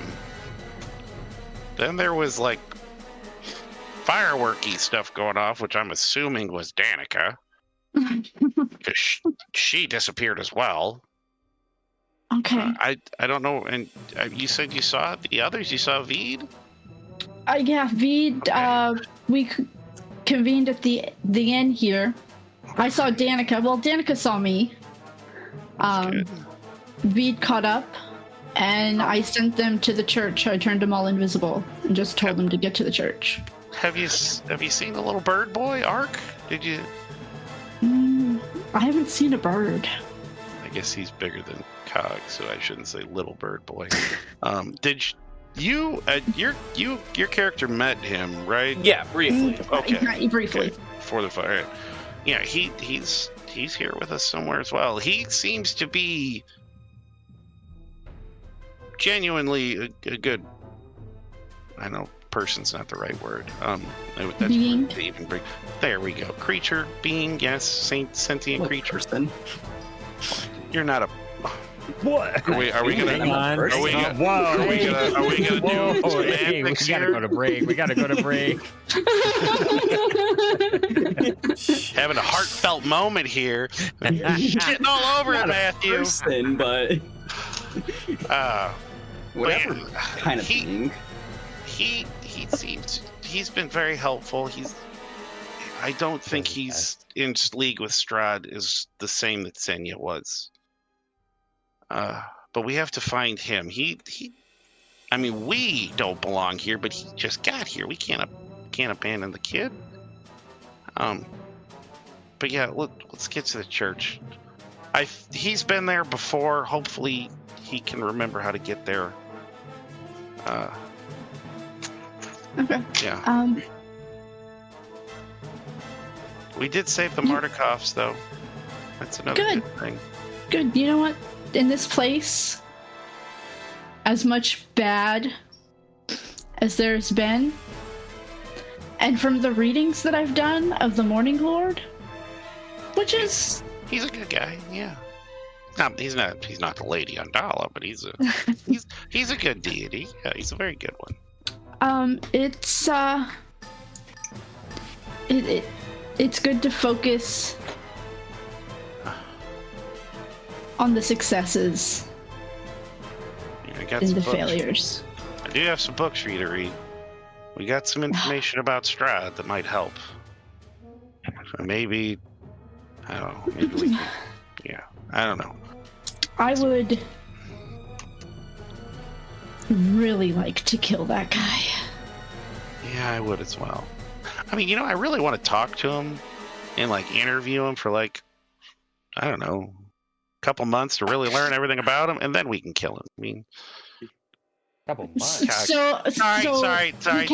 So we're gonna capture him. Well, that's the researcher coming out. I apologize. Right. I'll admit I'm intrigued by his intelligence and his story. We got this compelling stuff we got, but yeah, he does need to die.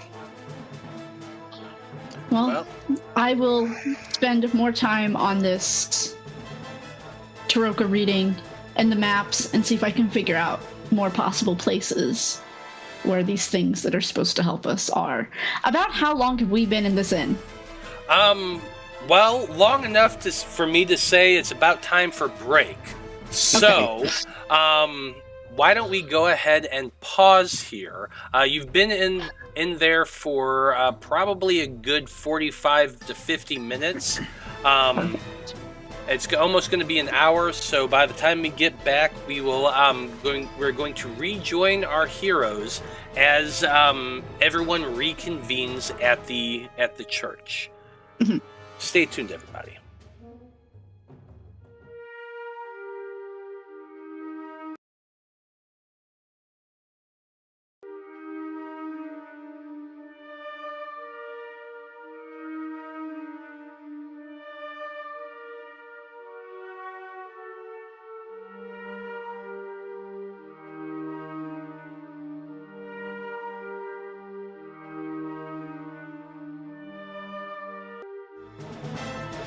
And we're back. When we last left off, most of our heroes were making their way to the church. Urzak, Vide, and Danika have already arrived. Delphine and Cog were planning on doing that. And Delphine, you said you're going to be casting invisibility on the two of you. That way you can make your trip a little bit easier. Yes. So the two of them are invisibly making their way back to the church. And by the time they arrive, Urzak and Vide and Danika have obviously become invisible again because it dropped after an hour while Cog and Delphine were still talking. So you probably had to have some invisible explanations with the father on what was going on. Hey, yeah, we actually here. We're hiding out. We can't turn visible again. Just give us a minute. Yada yada yada. Or actually, no, you can just break it by hitting something. So you could have just broken it by hitting something. That's true. I forgot about that. Anyway, so you turned invisible. You turned visible again. You explained the situation, and about an hour or so later, Delphine and Cog arrive at the church. Now, while that's going on, and there is this big reunion that we'll be getting to in a moment, Ark.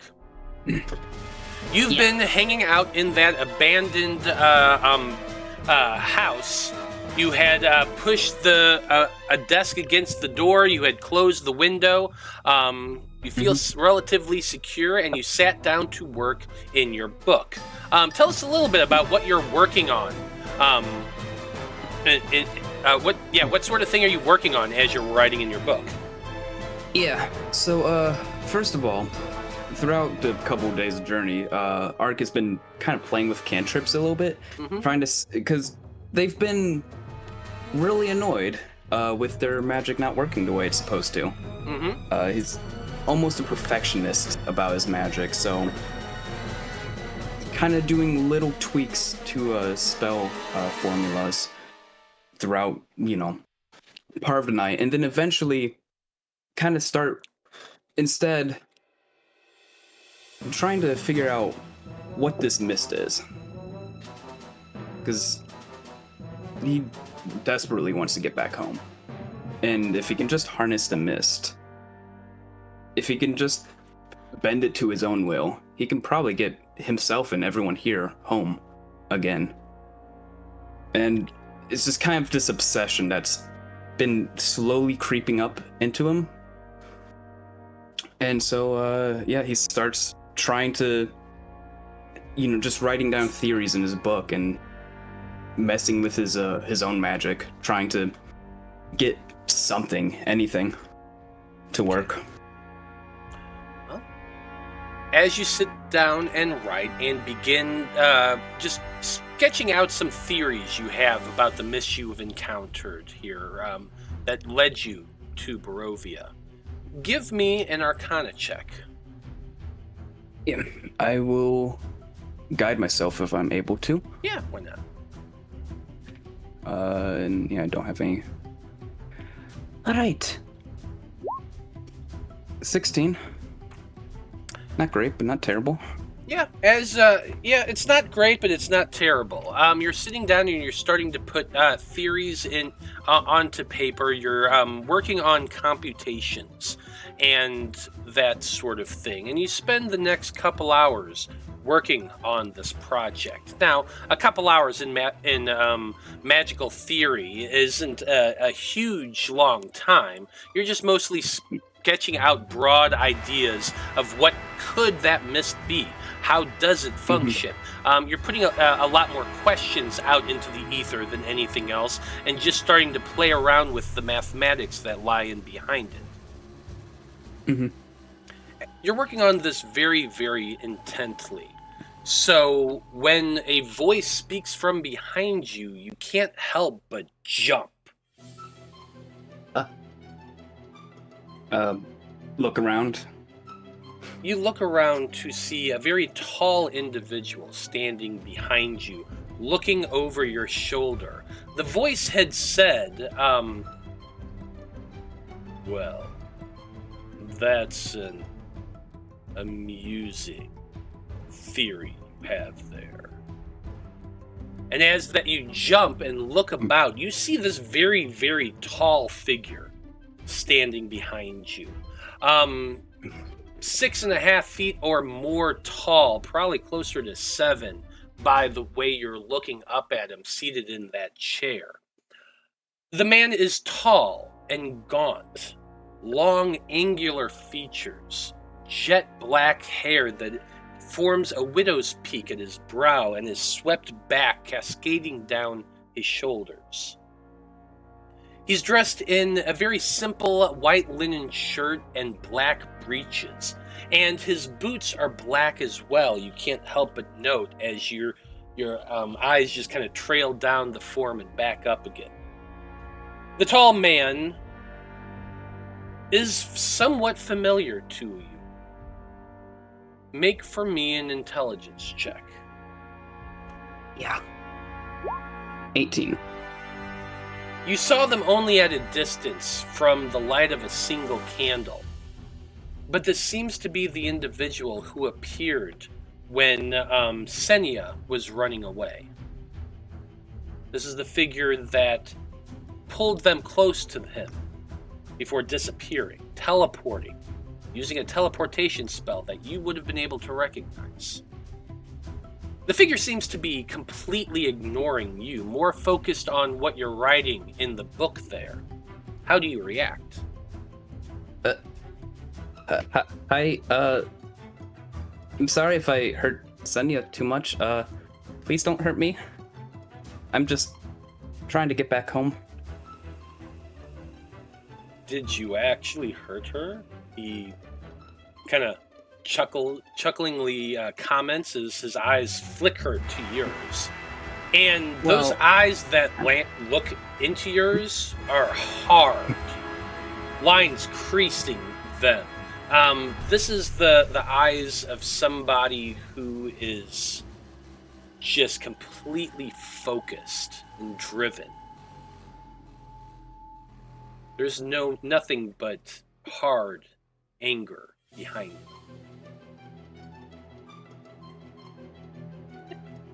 them. They start to speak and then just kind of are just kind of fall silent in terror. The figure smiles as he witnesses this, and with that smile, you can see the points of fangs at the canines of his teeth, long and pointed. And you recognize that for what it is. You do go to school, after all. You've studied creatures of this type. You know what he is. The figure Don't turn me into a thrall. What's that? Don't turn me into a thrall, please. He chuckles a little bit. You are way, way off base with these computations. I know they're rudimentary at best. I mean, this plane doesn't work how I expect it to. No. Many of your ilk have said to me the exact same thing.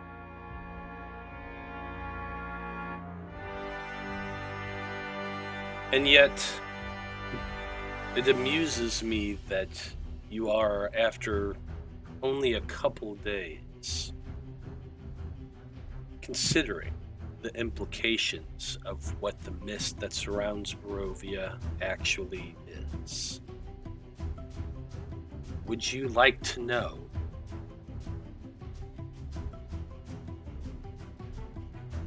What the mist is? Is there a price for this knowledge? I suppose I don't have much of a choice, though.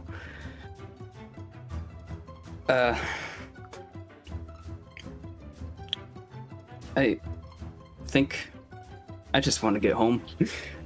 If the knowledge is what takes me to get me home, then yeah. The vampire kneels down in front of you, coming to eye level with you. Those eyes seem to lock onto yours. And I'm going to need you to make a wisdom saving throw for me. Yeah. 20. The eyes probably not seem to go golden, almost amber in color. Kind of like the way a cat's eye goes in the darkness when light hits it. Those eyes flash, and in that moment, you feel... well... you are instantly feeling as though this vampire standing before you is the most trusted friend you've ever had. He understands you in ways that you could not possibly fathom. And you find yourself unable to deny any request this man makes of you. As he leans in, the vampire whispers to you, "That's just the thing, Kenku. No one escapes Barovia. The only true way out is death. But before then, perhaps we can have a discussion about magic and theories." Yeah, that sounds great. The vampire... Go ahead. I love planar magic. As do I.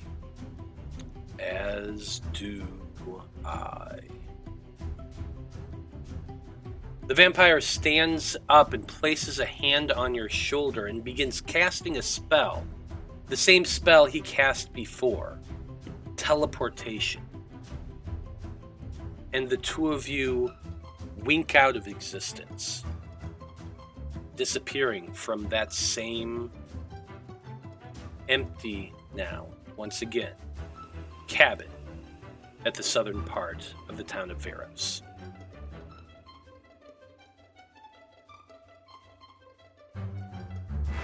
Our attention now turns towards Delphine and Cog, who are walking through the doors of St. Andrew's Church. The church is brightly lit by many, many candles. Urzak, Vide, and Danika are already there, talking with the Father in the chapel itself. What do you do once you see your friends walking through the door and becoming visible once again?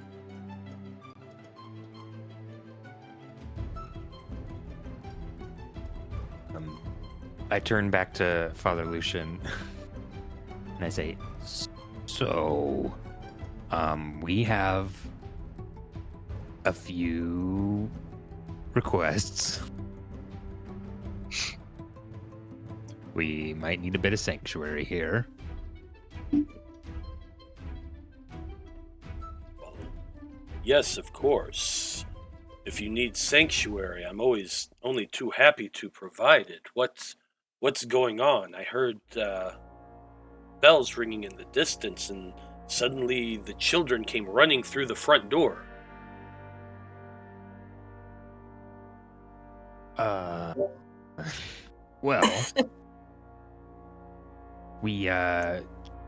our cart broke down a ways down the road. We came back into town. They didn't want to let us in. We said, did we say we had business with them? I feel like I would have, but I don't remember if I did or not. Go ahead. I don't think I did. I don't think we did. They wouldn't let us in. We tried to get in anyway, and it went poorly. Danika chimes in. She goes, I only lit a couple fireworks. Only. Yeah. Yeah, I thought it was you guys. Of course, the green one, that kind of clued us in that it was you. I mean, I really didn't do anything that untoward. I didn't attack any of them. I just That's good. made my way in.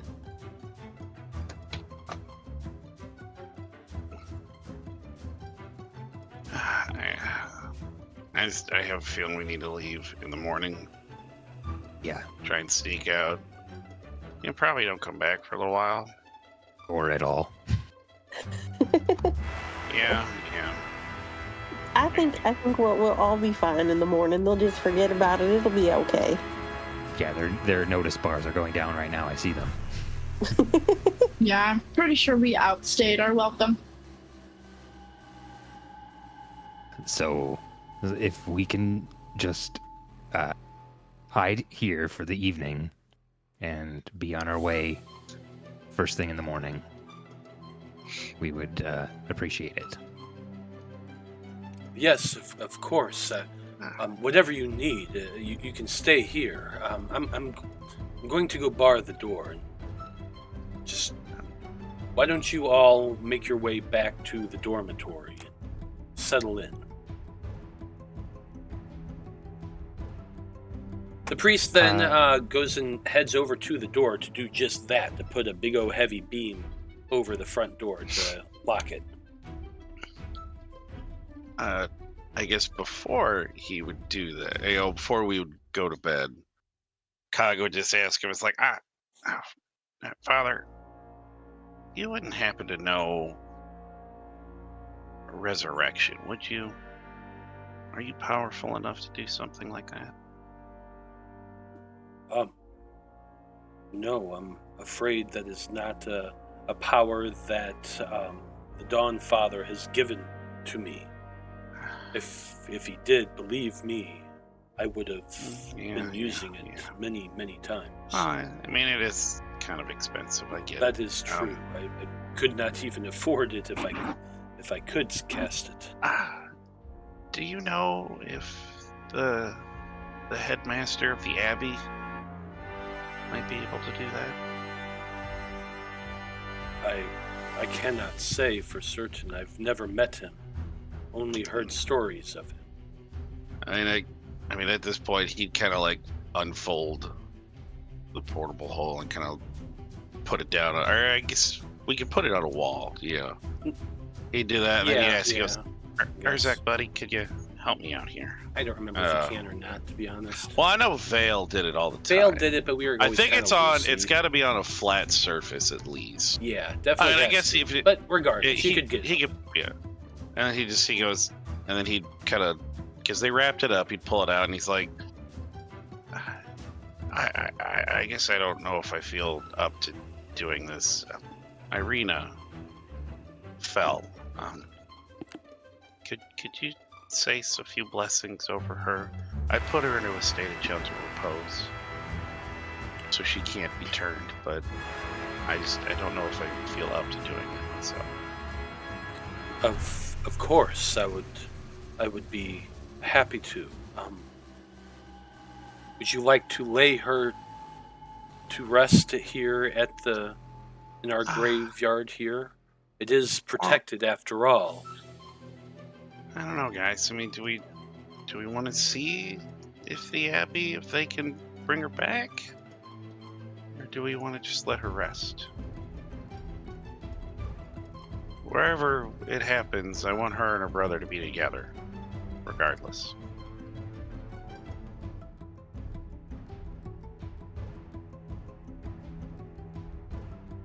Don't everybody else speak at once. She has a purpose here, still. She's the only thing giving Strahd his humanity. Kyle will look over at Delphine. He's like, "That's the book stuff I told you about. We'll get to that." Delphine is standing close to Urzak, but her arms are crossed. Turns out she was the reincarnation, so to speak, of Strahd's one true love. The only time you ever felt happy. Oh, and they had a child together. Oh yeah, that's What? Yeah. Can vampires have children? Baba Lysaga was a powerful sorceress, and somehow she was able to complete the deed, since he really can't. But it's his child somewhere. We don't know if it's alive or dead. Somewhere. He's got a child. I'm just trying to understand. Strahd embraced the person that killed her, but was the reincarnation of his love that they had a child with? Yeah, I think he's masking his pain by going extra, but I think there's still a chance that she could reach him. But yeah, it's complicated. He just pulls the book. He's like, here's her journal, and then here's my Saga's journal. This will kind of give you a little bit of background. No, not Irina's journal. Strahd's love's journal. Yeah, it's very, we had a time. I'll give it to him. He's a smart guy. I mean, if I wanted to lose all of my humanity, I would probably kill the person who was giving it to me. Yeah. I suppose. But that's not a good sign. Danika is going to chime in, and she's going to say, in my opinion, I think Strahd lost his humanity a long time ago. I think we should let Irina rest. I don't think we should bring her back to this kind of world. I think she's got more than just trying to restore his humanity. I think she could help us take him down. I don't know. I wish I could ask her what she would want out of this, but I don't know that kind of spell. Father Lucien, do you have the ability to speak with the dead? The father kind of thinks to himself and says, unfortunately, no, that is not a spell I can cast it either. It's kind of a... I mean, it's a thing clerics can do, but I don't have it. I don't think I have it. No, I don't have it. You don't have it, or you don't have it prepared? No, I don't have it. I had to double check. It's like, wait, can I do that? No, I can't do that. Yeah, I can keep casting Gentle Repose. I can keep her in a perpetual state of not undead and not dead, just they're kept. They're kind of paused. They're not going to decay. They're not going to can't be turned till we can get to the Abbey. Like it lasts for 10 days, so I keep doing that. Yeah, I'm indefinitely if need be. I'm not the religious sort. So, I mean, I can't speak to what she might have wanted. I want her to see Alexander again. No matter what, in whatever form he's in.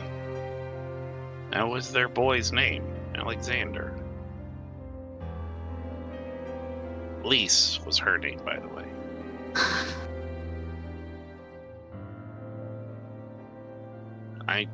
Regardless, I made a promise I was going to get his mark to the Abbey, so I think I want to at least keep that. Perhaps might we as well can keep her there as well. Might as well keep them together. So I was hoping, he potentially could be resurrected as well. We've got his body. Unfortunately, after being transformed into a zombie, it's... True resurrection. I know the other spells that work. I know we can't bring him back now. He might be different, but I'm just saying. It's possible. Crazier things have happened. If that's a spell you're aware of, it's beyond my own understanding. Oh, it's way beyond mine too. Trust me, I know, Father. I've done research, and there's all kinds of stuff that are way beyond me. And I'm too old. I may never make it that high. Kind of a magic for the most skilled of clerics.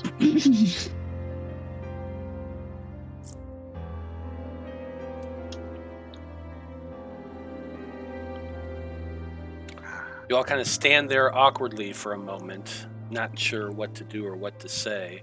Finally, Father Lucian says, well, if you wish to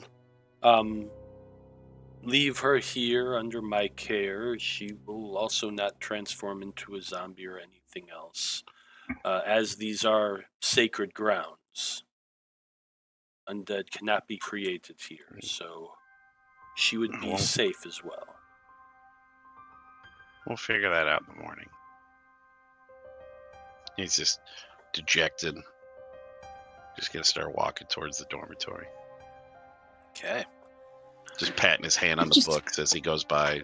Quick, Looking at Delphine. quick question. Kaga is a full cleric. Yep. You should have 3rd level spells. You have access to speak with dead. Oh shit! Yeah, it's not prepared. Yeah, so I guess he does. So at least in the morning, if you prepare it, we can ask her. Yeah. I guess he. Oh, you know what? I can't make a joke out of this, guys. This is pretty depressing shit. Yeah, I can. I'll just have to sleep on it. Okay. I can talk to her tomorrow. Does anybody have anything else they want to do right now? Cog is making his way to the dormitories and Shit, I didn't mean to pop that up, but yeah. and is going to be heading to sleep. It sounds like. So, what do the rest of you want to do? Danika is going to cast a sending spell. Mm-hmm. And she's going to send it. I couldn't find the guy's name, but the crow guy that we saved. Oh, The Martikovs? Yeah. Yeah, I was going through my notes and I couldn't find it. I guess I didn't write it. I don't know.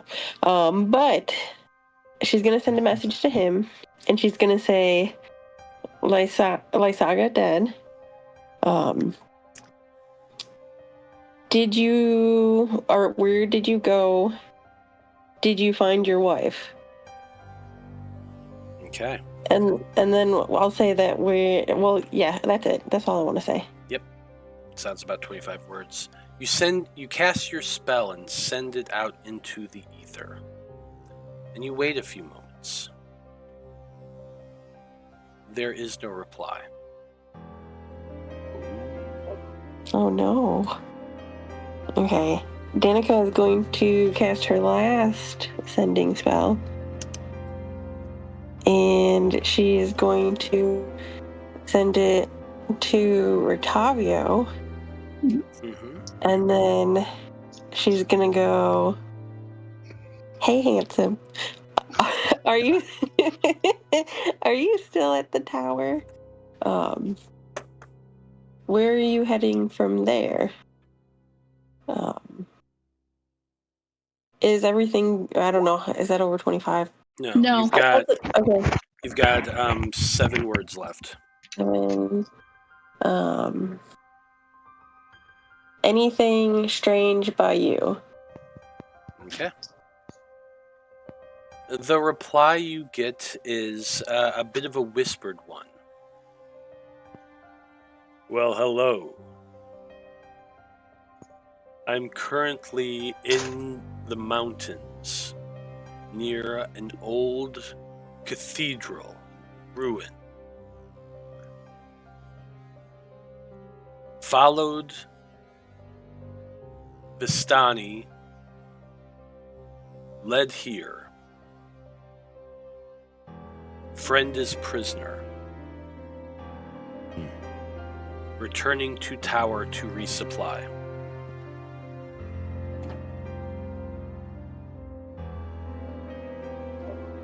Okay. Danika will... Is anybody who is still kind of in the area? I think Urzak is still around. Okay. She'll just kind of pass that along to everybody, just so they kind of know what's going on. Okay. Then I think our next stop is that tower to meet with Rictavio. The cathedral he mentioned sounds like what we passed by, where we're planning on going next. The tower is also a place of interest in the tarot reading. Right. Perfect.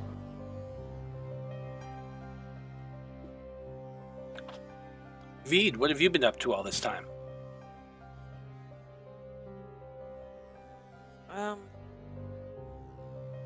Actually, honestly, I think Vide want to start trying to prepare by making some more bullets, because I'm kind of low. I'm having a hard time hearing you. Oh, I don't know why. Because I'm assuming we're kind of getting into downtime a little bit now, right? Because I missed a bunch of stuff. Yes, you are. You're at the church. You've been discussing what's been going on. Danika just informed everybody that Rictavio's heading back to the tower. Could not get a hold of the Marikovs. And so you're all kind of settling in right now. Kaga's already gone to bed. Okay, well then, I think Bede's gonna want to start preparing for the next several days by making some bullets, because I'm kind of running low on them. Okay, that's fair. So you're probably going to be spending most of the evening. You need at least 4 hours of rest, but the rest of that can be working on bullets. So give me a crafting check, please. What's that? You should have a crafting skill with your where is it on the map? It's or where it's on your character sheet. It's on the left-hand side, kind of 3/4 of the way down. There should be a proficiency area, tool proficiency. Under your passive perception. The Tinker's tool? Yes, you're going to make a crafting check with that. And it's asking for input value. What attribute? Oh, you use your wisdom for that. Nice. Oh, I don't know why I did advantage, but it's 15. Okay. With a 15 and 4 hours of work of you're smelting your lead using the hearth fire here in the church, and while you're doing that, you rest for 4 hours. Then the next 4 hours, you're working to pack to make the black powder, to pack it into your casings, to pour your lead into the mold, and yada yada yada. So you're able to make 20 bullets throughout your downtime. Perfect. Urzak, Delphine, you got anything else you're wanting to do before you head to bed? If Danika is still around, I am awkwardly hovering close to Urzak. I think Urzak is also kind of awkwardly hovering.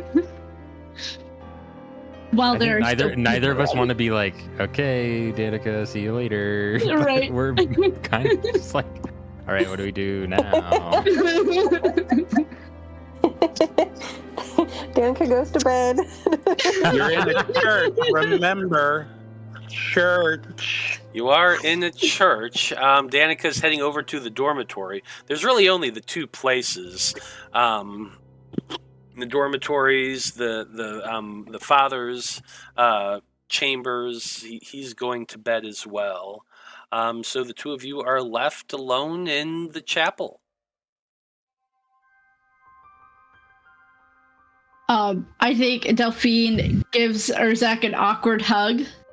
Oh. I know you did. I'm pretty sure you did something stupid while you were out there. I'm just glad you came back. Yeah, I did fall from a floating skull like 100 feet and then was like paralyzed. That kind of sucked. Well, that's not as bad as a Cog had a house fall on him, like a whole house. So, like, honestly, I didn't make out too bad, all things considered. I'm just glad you guys made it back, especially with what happened with Irina. Yeah. That makes me very angry. You were telling And me. it is taking a lot of restraint to stay calm. Yeah.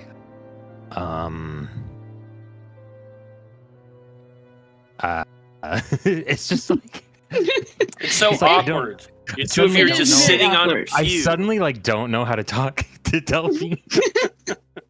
And he kind of goes, because like this is a weird like time to change the subject, but he's like, I got your note. She blushes. I got yours too. I don't know if we ever read that out for the people to hear. Hang on, let me I pull it don't. up. Dear Penthouse Forum, I don't it's know. the first time I'm writing to you. Long time listener, first time caller. Here it is. So this is the letter that Urzak wrote last night and placed Delphine's hair on top of it so she could read it. I know. It's just, it's not like the note or anything like that. I can't read it. I'm in my car. But just the fact that her hair can let her read the note. Yeah. I'm not sure because I if it- can scry. Yeah, I I'm can not scry sure. with my hair. Once. Once. And we used it on this. Just on this. I guess Hey, so. you know, I used a roll, an advantage roll on Monday to try and get an object to please a girl. So do whatever you need to do with your special items, all right? It's true. So, okay. It says, Delphine, I am also not good with words. We are similar in that way. I have come to find that we are different in many others. As I watch you come into your own as a fighter, I can't help but be inspired by you. The way you glide across the battlefield, perfectly mixing your incredible feats of magic with your fluid and deadly swordsmanship. I often wonder where you actually learned to fight. I'm a blunt instrument. It is how I was raised. In recent times, I've come to contemplate my place in the world. When I reflect upon my time in the church, I struggle to find moments that make me feel like I was loved. More often than not, the only memories I seem to find are dark and uninviting. Knowing you are with me, even in this place, has been some small comfort.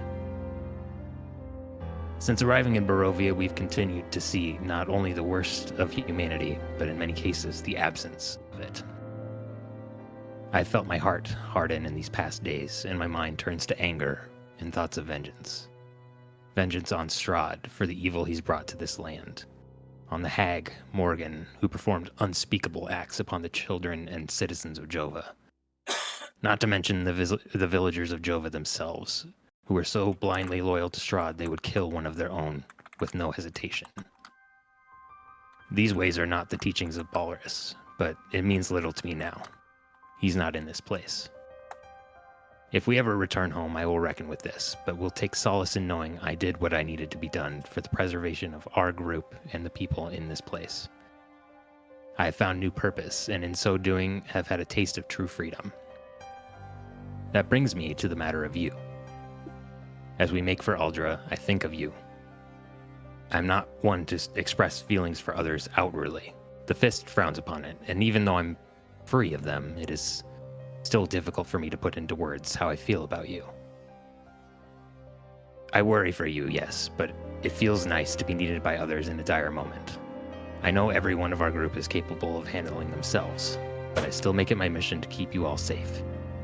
I care deeply for you, as I care for everyone in our party, but this feels like something more. I am not used to these feelings, so I have kept them to myself. It's interesting what secrets the pen seems to draw out of me. I believe we have much to discuss when next we meet. I await that day eagerly. Sincerely, Urzak.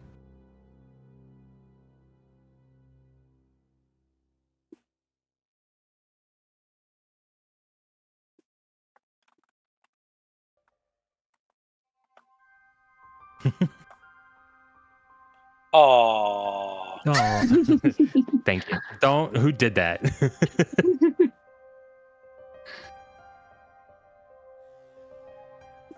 The Discord soundboard was a mistake. But aww.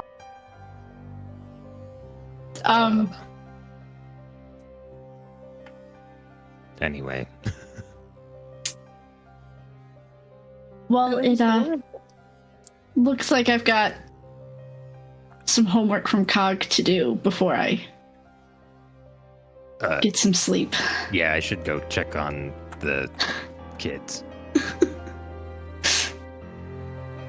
And then it's like I imagine that it's like that, like 2 awkward minutes of like not really knowing, like you said goodbye, but like what's next before Delphine kind of just walks away. We both are walking in the same direction. We're like, all right, I'll talk to you later, and then just walk in the same direction. Yeah, go to the same place. Yeah, because there's nowhere else really to go. or like one of those, like we walk in separate directions, then realize that's not where we need to go, and turn around and walk back. Just like, hey.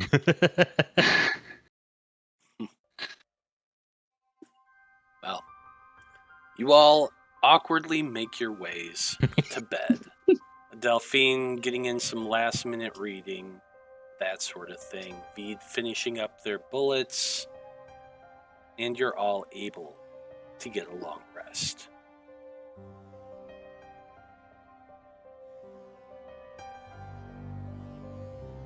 You all wake up in the morning. Davos is thrilled to see you all, completely oblivious to the irritation you no doubt feel towards him for sneaking out at night. The town seems to be quiet in the early morning hours as you all get up and break your fast. Father Lucian makes some gruel with raisins. It's not a whole lot, but he was able to pick up some provisions in the last couple days, so that does help. From there, the discussion kind of turns to, what are you going to do now? We need to get out of Veros. First things first. Well, Cog would say, like, well, I've been thinking about what questions we wanna ask. I figured, does she wish us to try and bring her back? Can be one of them. Would she like her and her brother to be, buried on the grounds of the Abbey? Because it is an Abbey to the Morning Lord, and as far as I know, they followed the Morning Lord. But also, they might be able to help us bring her back, and that goes back to the last question. Is there anything else? I mean, I get 5 questions. Is there anything else you want to ask? Were we planning on burying them here, or are we going to Algiba for that? Well, we would, if we can get to Algiba, maybe, the headmaster there has the magic to restore her. And that was one of the questions. If she would like to be brought back to try and find her son, or, just to help us kill Strahd. Maybe he has that power. Okay. So, I mean, if she doesn't wish to be brought back, then we can just, inter her and her brother here. Okay. I mean, I don't think there are many other questions. I mean, we were with her in the flesh for a long time. I think we kind of know what she knows. I will also say she was very adamant about wanting to go with us and, if not defeat Strahd, at least learn everything she could. I think we might already know the answer to our question. I still want to ask. Right. It only feels right to ask.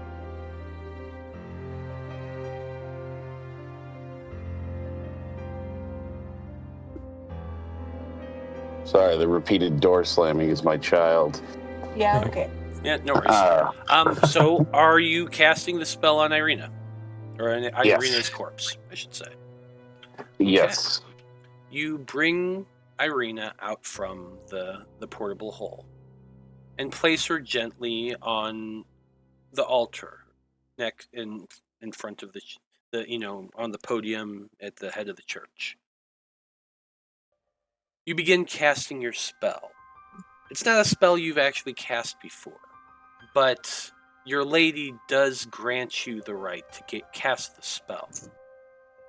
And as your hands begin to move and the words begin to flow from your lips, you can feel the spell reaching out to grasp onto the soul of Irina. The spell has its limitations, but it's supposed to grant a semblance of life and intelligence to a corpse of your choice, allowing it to answer questions that you pose. You cast your spell, and as you're beginning to complete it, you feel the spell resting downward upon Irina's body. But the spell seems to pass through and does not connect.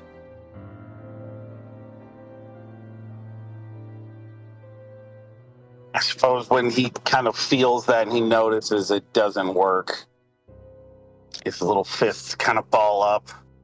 And you can see just, don't laugh. My child is laughing. It's a very serious moment. And he just kind of steadies himself. And he's just like, it didn't take. It's like, it's not, could be a couple of things. I mean, it could be it's just Barovia and things like this aren't really working well. And it could be that my lady is just not hearing me. I mean, it could also be that Irina doesn't want to talk to us. If you like, you can also make an Arcana check to try to figure out a little bit about what went wrong with the spell. I mean, you'll have to roll it Roll for me. for you. You got it. I guess he would. I mean, if he's got a semblance enough, he'd guide himself. If you'd think he could do that in the moment, and you'd give it to me. Yeah, I'll give it to you. At least I would if it would open.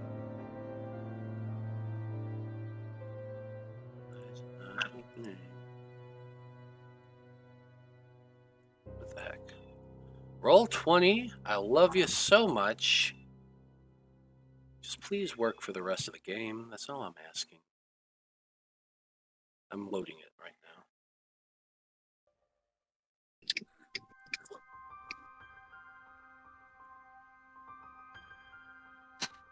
Come on. There we go.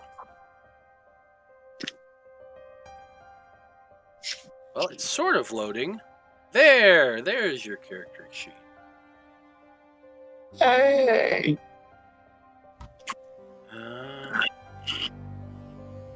I don't believe he's proficient in Arcana, so at least I don't think that.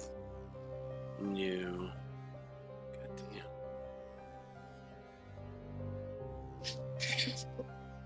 What you rolled is a 14. With your 14, I'm going to give you this bit of information. When you reached out to cast the spell, what the spell does is it reanimates the corpse, but it's more like it's reaching into and you're speaking with the soul of the departed through their body. And when your spell reached out, it couldn't grasp onto that tether. You're not sure why, but you got that. Are we reaching to the wrong soul? Well, no, I mean, because she's still Irina, even if she was, Lise in the past. I mean, they're one body, they're one soul. I mean, she is every bit Irina that she is Lise. Even she acknowledged that. I asked her what she wished to be called, and she said, please, you could still call me Irina. Right.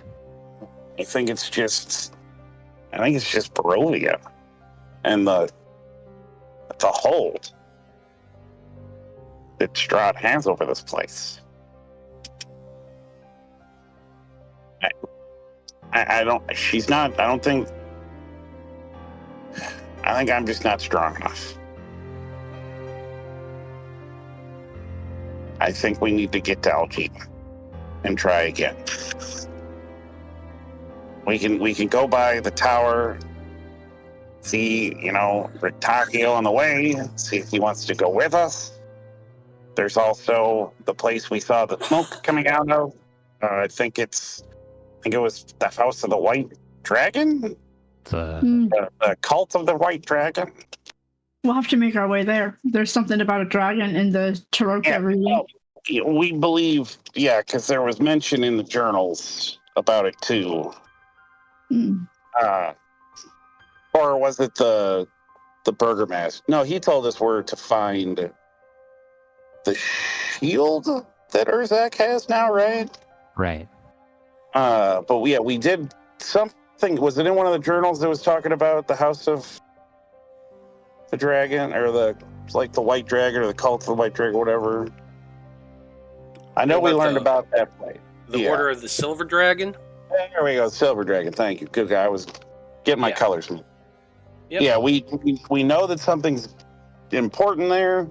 We have a shield that's marked with it, and then we saw smoke coming out of the back of it. So something is going on in there.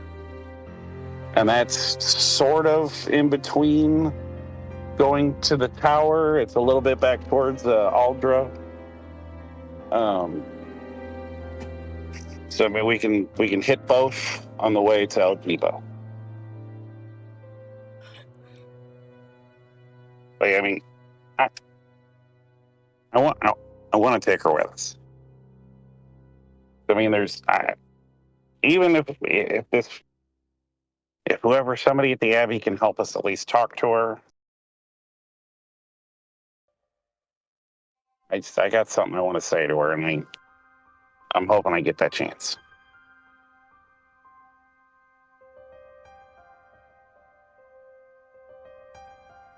I have to agree with Cog. I think we should bring her with us. Whether we bring her back or not. I think she's that little bit of hope that we're gonna need in the coming days.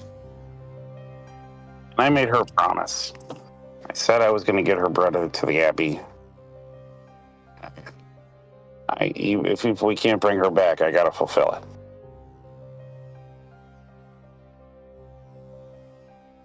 And even though she's tremendously older than I am, I guess. I don't know, how long ago did Lise die? It's all complicated, but I don't know, you all kind of feel like my children, and I never had any of those. So I want to protect all of you. Older than you, Cog. What? Nothing. All right, but you're an elf. That doesn't count. I'm sorry. You guys grow at a different rate. So really, at 112 in my frame, we don't make it much longer. 150 is like the legend for halflings, all right? That's like, tier status. That's S tier right there for the gamers out there. So aren't you potentially immortal if you grow powerful enough? Yeah, that's you can't die by normal means. So that's I'm older than you, right? I'm claiming that one. He's all stepping down. He's putting his foot in the ground. Delphine just smirks. So I gotta do good by all of you while I can. Because this is probably my last adventure, folks. I'm never gonna get a chance to make up for it.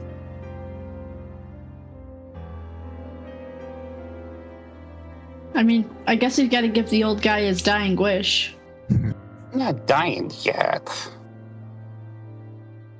I'm just saying, I'm kind of up there in years. Danika will kind of slap Cog's shoulder, and she's like, well, I guess we'll make the most of this, right? Let's bring her with us. Just kind of side eye look over at Vide. How about you? Tell you what, I'll let you shoot me again if we get there. I mean, she's gonna be in the portable hole, so Vide has no problem. I mean, not that Vide would have a problem with it anyway, but like, yeah, we gotta, at the very least, lay her to rest, if nothing else.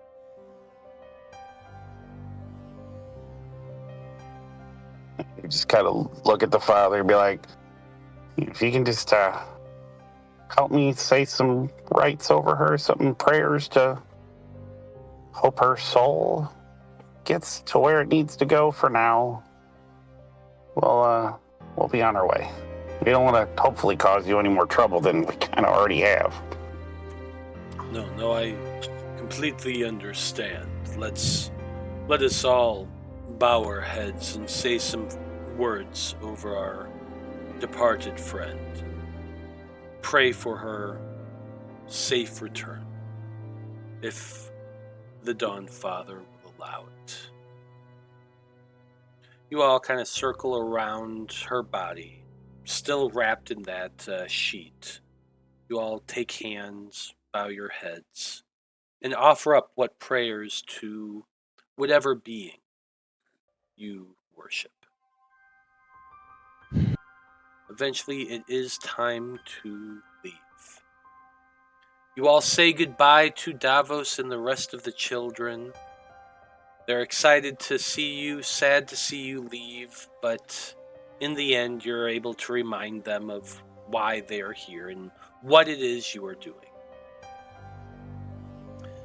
As you open the door to the church, your group is surprised to find a small chest, only about a foot long and half a foot high, inlaid in gold, and the wood is of a mahogany. You can tell from just a glance, sitting on the front step of the church. You all just kind of stare down at it, dumbfounded for a moment, and the father takes the opportunity to walk towards it and bend down and look it over. What is this? This is very strange. I've never seen the like of it. He looks up at you all confused. One, does it look expensive? And two, is it magical? Yes and no. You take a moment to cast Detect Magic, and actually a bunch of new things do pop up amongst your crew in the bags they carry. There are some new magical items. You guys have been busy. Oh, right. Did we ever determine what that shield was? No, but we'll get to that in a little bit. The chest, just put it however, on your back and let it go. the chest is not magical, though. Is it expensive? Yes. How expensive? How expensive? Make an appraisal check. How would I do that? This is just going to be an insight check. Fuck me. Okay. I'm gonna guidance myself.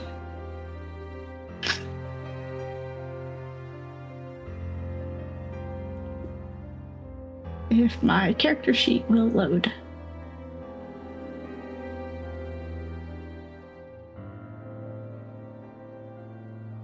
got my guidance on.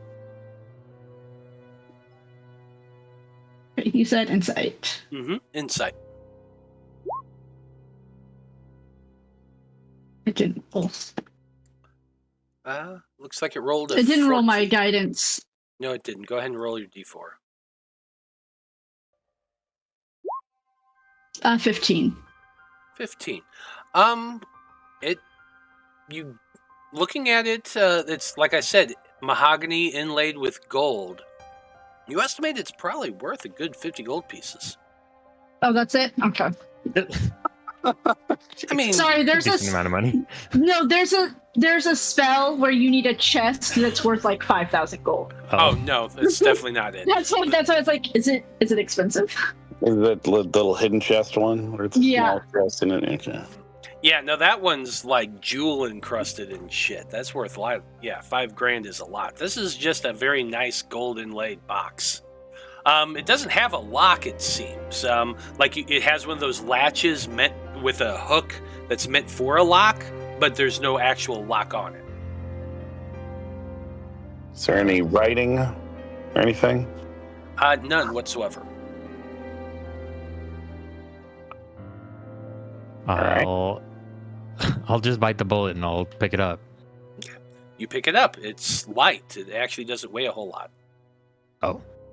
I mean, it's not magical. It's 1 foot by half foot. It's not very big. Oh, super tiny. I mean, I don't know if this is for the church or not, but It's got Ark's ashes in it. yeah, maybe. God went deep 6 on him. What's in the box? Do you open He's the got box? a little bird head in there. I guess we open the box. Okay. You open the box and you find 2 things. The first is a very large feather that's kind of crammed in there a little bit. It's a black feather, almost raven feather, but twice as long as a normal raven's would be. It's kind of had to have been folded to fit in the side of the box completely. The second is a letter. It's an envelope, actually, sealed. On the front of it, it says, Conclave Expedition. Those 2 words, Conclave Expedition. And on the back, you see a red seal, a red wax seal pressed in with a pair of ravens, kind of on the either side of each other.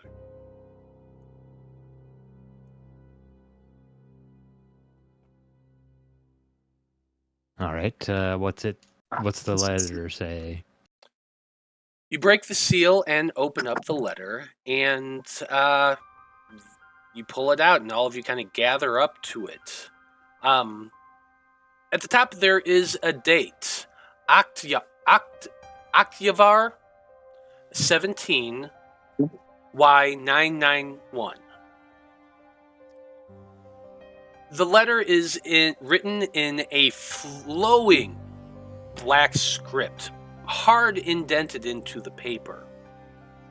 You can almost hear the voice as it's being spoke, as though the voice of Strahd himself is whispering in your ear as you all read this. The letter says, "My most amusing expedition members. As I promised, you are hereby invited to dine with me at my castle a fortnight hence. My carriage will find you at noon upon that day, and it will transport you with all due haste to join me for dinner. Have no concern for your safety. You have my word of honor that you shall arrive and depart from Castle Ravenloft unmolested. I look forward to listening to the tales of your realm, as well as hearing how you've enjoyed your expedition within my realm. I am sure we have much to discuss about your experiences within my realm. Do not disappoint me and neglect my invitation. It would make me rethink my tolerance of your presence within my land. Your Lord and Master, Strahd von Zarovich.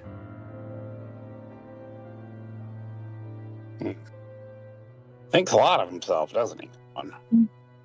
I mean, we knew that. It does. Well, I need a fortnight, so he's giving us. 2 weeks. I'm assuming a fortnight in this realm is the same as it is in all realms. 2 weeks. The father nods. All right. Guys, I'm not gonna lie. I kind of wanted to go to his castle and have dinner with him anyway. My researcher brain, it hasn't shut off since he made that invitation. I mean, yeah, we still have to kill him at some point, you know. But I'm totally interested in kind of hearing more about him. From him. But that's in 2 weeks. Hopefully he won't molest us before then. And that gives us 2 weeks of peace to find what we need to kill him when it's time. Well, he did say at least on the ride there, and then while we're there, and then he'll let us leave. So maybe in the meantime he'll come after us. But you know what? We can't really do anything about that. If he wants to come after us, he's going to come after us. We just have to keep, you know, we have things on our checklist to do, folks. And start knocking them off. Hopefully we're prepared when the dinner comes.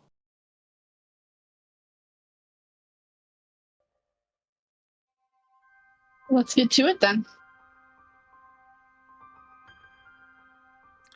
As you say this, you all kind of look up. You've been standing in the open doorway, and you look out towards the street, and you see a familiar guard walking down the road towards you, walking up the pathway towards the church. It's actually the same guard that you had spoken to a few days ago, who kind of was speaking to you with Ernst, Lady Wachter's man, not really servant, but friend, who you had seen previously accepting the bribe to ignore what you all did to the sheriff.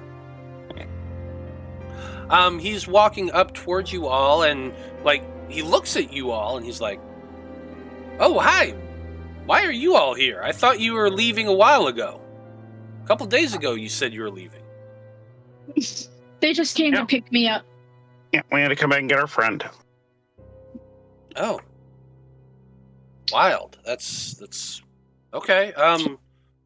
Nice to see you all. Is Father Lucian here? I had a question for him.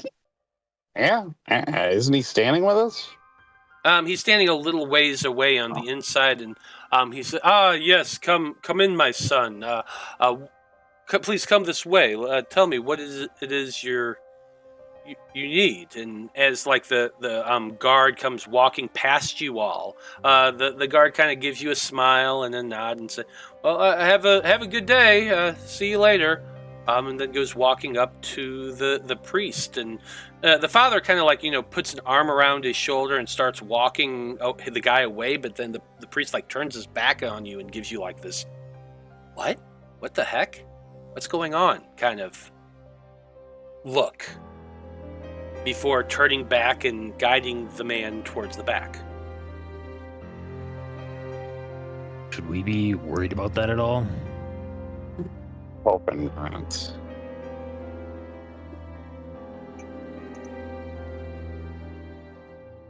Well, Really? I I'd told really you it hate. would be okay. I'm sorry. Go on. And he's like, I'd really hate to have to kill everyone in this town if they hurt the father and those children. I don't think we'll have to do anything if they kill the father. Oh, we don't have to do anything. We'll do it, though. Or I will. You guys could be... You don't have to stain your hands. Well, I mean, bit late for that, yeah? Yeah. Anyway, But, yeah. I think, Cog, I got to agree with you. about killing everyone? I mean, if they hurt the father and the kids, I mean, Oh. Well, 3 of the kids. I mean, yeah, it'd be... Fourth one. Oh, no, wait, there's 5. 4 of the kids would be, I'll be really upset. I mean, one of them, I mean, I could give or take. Or... just kid. Yeah, I don't want to kill that kid either. I mean, he's annoying, but he's over annoying. do the guards not talk to each other? Does he not know what happened last night? Maybe not. Maybe Although, he should. he was kind of a... I mean, there still might be factions within the guards. Right. Maybe we should be a little more cautious, especially with the guards. Yeah. I mean, I can only get 3 of us with invisibility to get us out. But I don't want to cause another ruckus like last night. I don't really know the whole mechanics of this item. And he's going to kind of like pull out of his pocket. It looks like a handkerchief, but he's got the portable hole. He's like, but I'm pretty sure an old Conclave member has hidden, for a short period of time, people inside of it. Like, I think there's enough room, like you can breathe some air for a short period of time. So, if we want to, I mean, it's all for science. I mean, there's a couple bodies in there, right? Already? Well, I mean, yeah, they're not going to bite you. With this place, you never know. Oh, they can't. Remember one? Yeah. I'm just saying. I mean, the theory is sound. I've never tested something like that before. I mean, this is the first time I've got my hands on one of these things.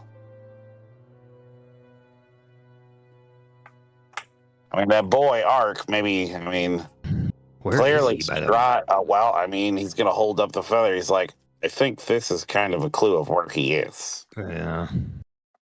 Now, he didn't say anything about, I got 2 of your people. All big bad villain type, but I mean, I gotta assume, best case scenario, he sent the boy home. Worst case scenario, the boy is dead. Well, I guess the only way we're going to find out is in about 2 weeks when we go to dinner. Yeah. I mean, yeah, well, we got to get out of town kind of safely. I don't want to put a hole in the wall, though. There's already a big one already. I mean, I've got, something in my robe. I can create like a portal, like a window. The gates are open during the day, right, to the town? Oh, yeah. Okay. I would like to point out something, though. You can cast invisibility on 3 people. Mm-hmm. Vide doesn't need to breathe. So, Vide can be in that portable hole as long as need be.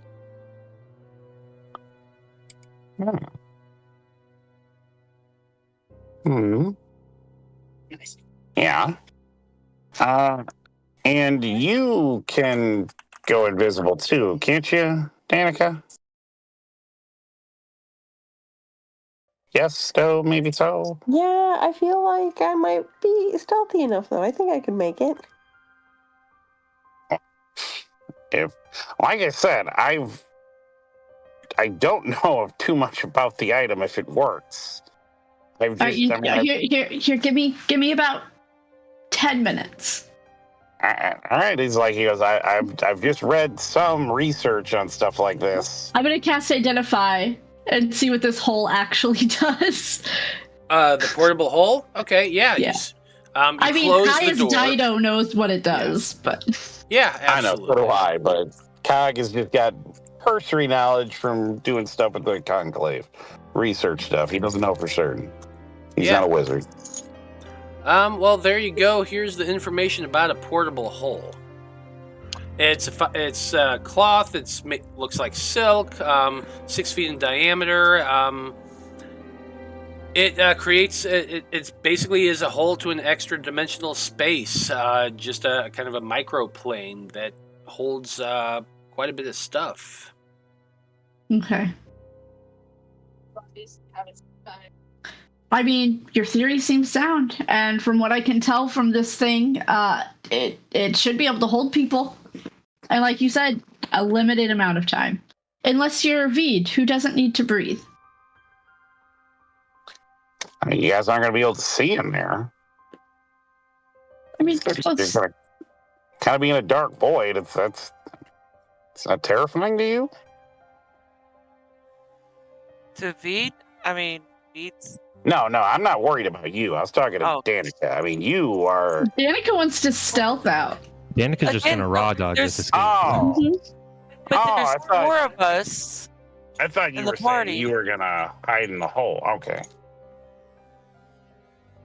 Oh, no, I was just saying that there's 4 of us at the party. Is there 5? There's 5 of us. 5 of us. Shoot. Okay, never mind. Danika's gonna raw dog it. You go in the hole, and I can get the other 3 of us. There you go. I mean, I'll point out that Danika can also cast invisibility. That's what I said before, but they said they just wanted to see what they could do. And I was like, all right. Whatever. I would prefer to be invisible. I want to use myself. I'm okay with that. Since about 10 minutes has passed, you see the Father Lucian escorting the soldier once again out of the church. He's, well, that's I'm glad you brought this to my attention, my son. I will be extra vigilant and make sure that there's no unsavory types coming through the church. You can you have my word, rest assured. And the guard's just like, yeah, no problem. I just wanted to let you know what was going on. Be safe. Have a good day, Father. And he steps through the door and walks away. And the priest says, that was very strange indeed. The guard came to let me know that there was an incident at the east gate. A strange-looking monster attacked the gate, causing a large explosion of smoke and a huge ruckus.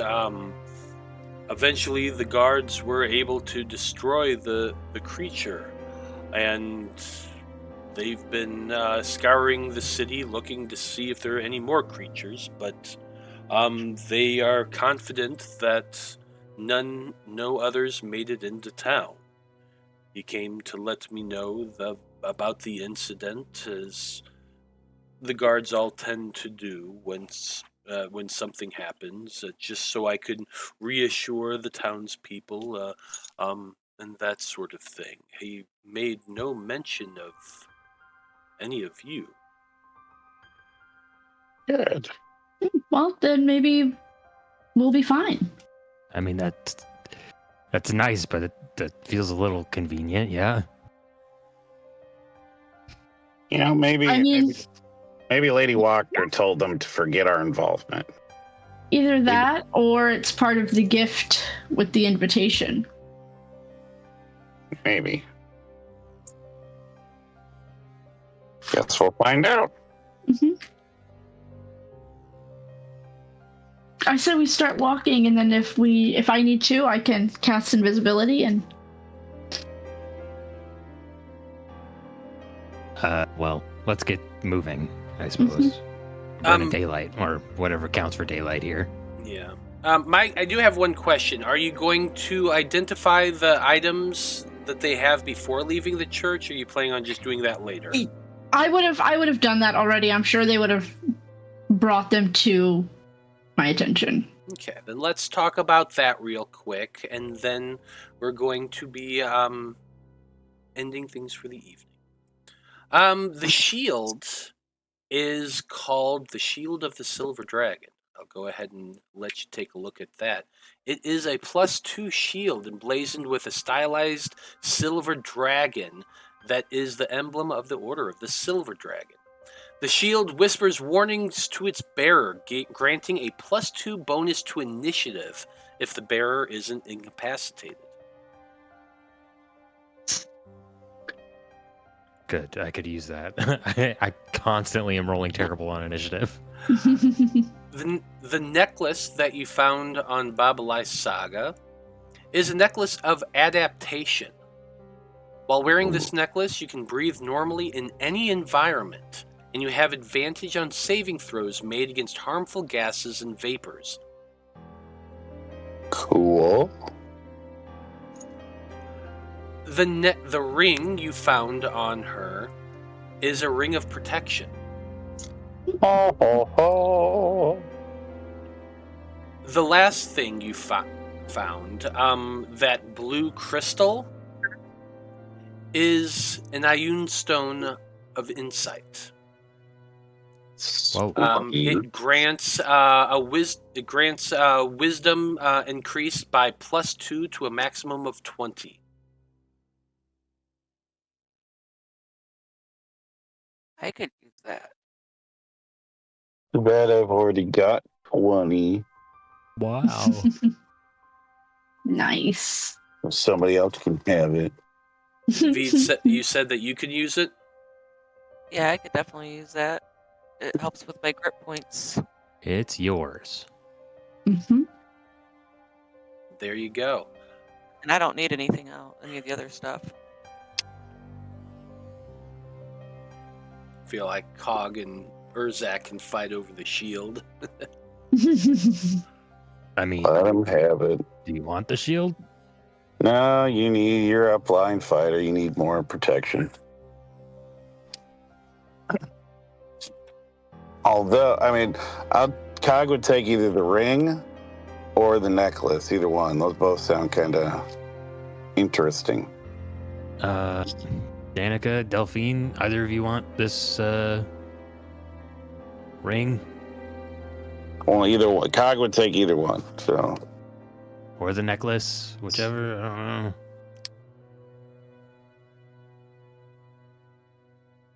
Anybody?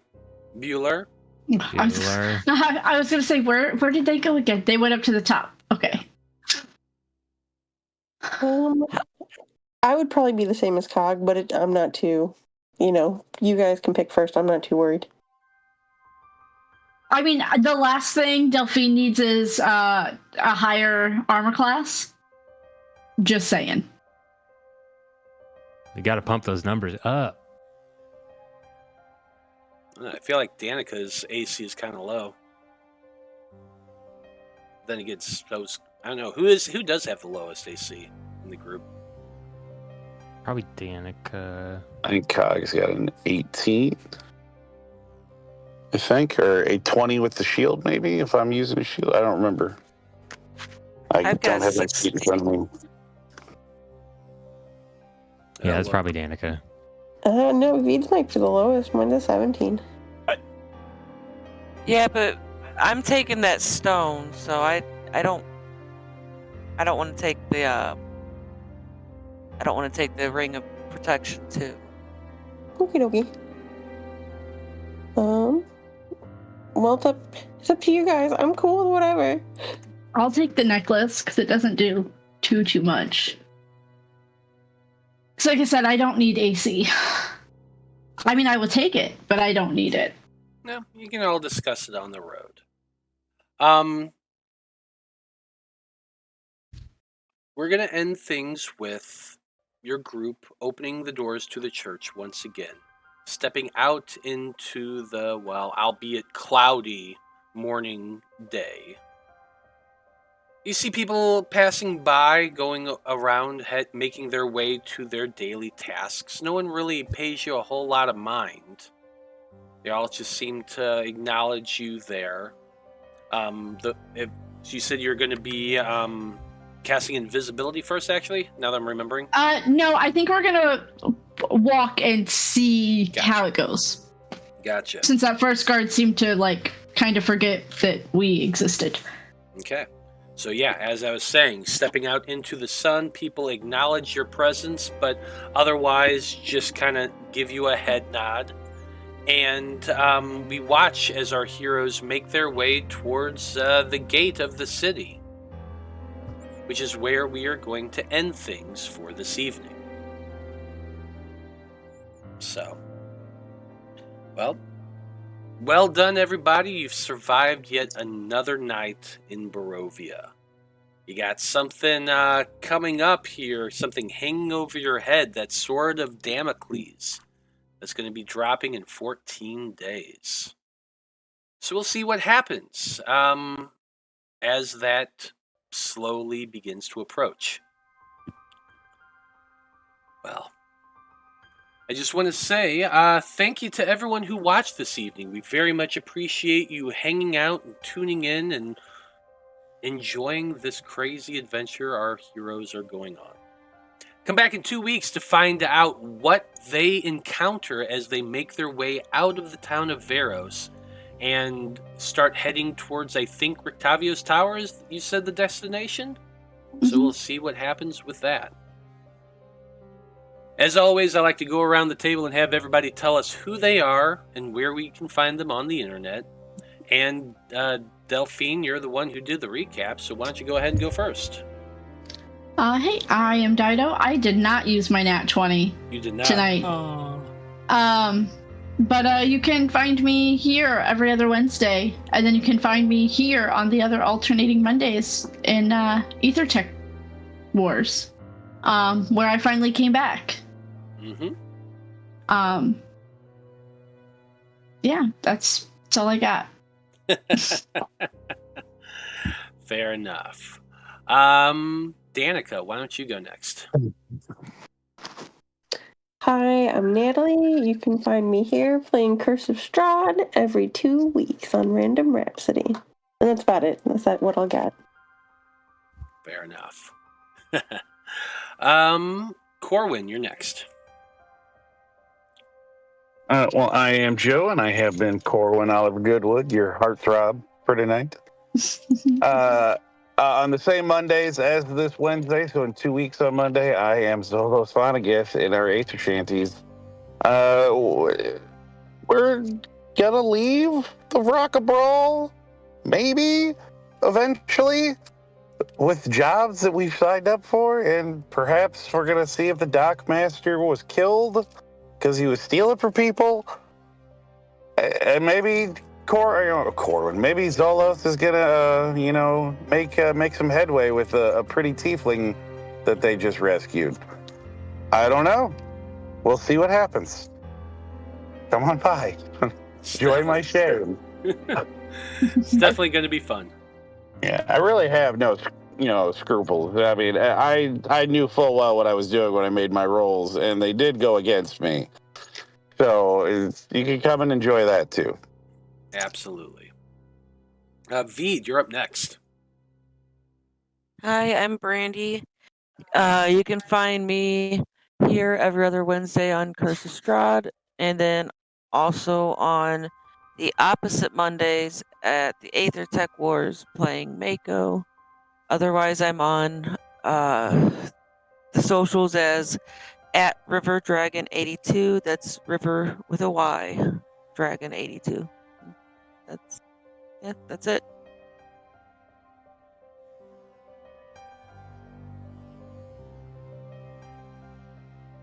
Urzak, you're up next. Hey, I'm Marty. You'll catch me in 2 weeks back here again on Sonnet of Blood. I don't think I'm doing anything in the meantime, so I'll see you in 2 weeks. Heck yeah. Ark, you're up next. Hi, I'm Matthew. You can find me here occasionally playing silly little characters that get taken by vampires. It's good. It's good fun. Sorry, man. Heck yeah. And I'm happy to announce that Junior Matthew will be back here sometime towards the end of this year, beginning of next year. Matthew is taking the GM's chair and is going to be running a group through Tyranny of the Dragons, set in our own homebrew world of Loropa. It's going to be taking place in the Kingdom of Hyrulean, a place that we haven't really done a whole lot with in these campaigns. Although the Fab Five did go there for a little while, so there's a little bit of lore going on. But we're going to find out what's going on over on that continent here in the broken world of Loropa. It's gonna be a blast. So definitely check that out when we actually start playing that. Can't wait. Gonna fight some dragons. Heck yeah. Gonna be great. Heck yeah. And before I do my closing, I just want to say a big thank you to Matthew for playing in this campaign, for guest starring in it, as well as Alyssa Egan, our veteran from the Fab 5 campaign. We definitely appreciate having y'all here. Alyssa is in the Aether Shanties game, so you can check her out there. Thank you both once again for guest starring in this campaign. It was a lot of fun having you. Yeah. Okay. Well, as always, I am Matthew R. Dawson, your friendly neighborhood host and game master here on the Random Rhapsody Network. You can find me right here every Monday and Wednesday running crazy games for crazy people. I love them all. It's amazing. Definitely come and hang out with us and have some fun. You can find me on the socials as @ScruffyWanderer. If you want to follow me, I do a lot of different crap. Other than that, just come hang out and check me out right here on Twitch and on YouTube. And so, on behalf of everyone here in Curse of Strahd and everyone with the Random Rhapsody crew, I just want to say, thank you, folks. It's been a delight. So long. Good luck. And until next time, may you live until you die. And good night, everybody.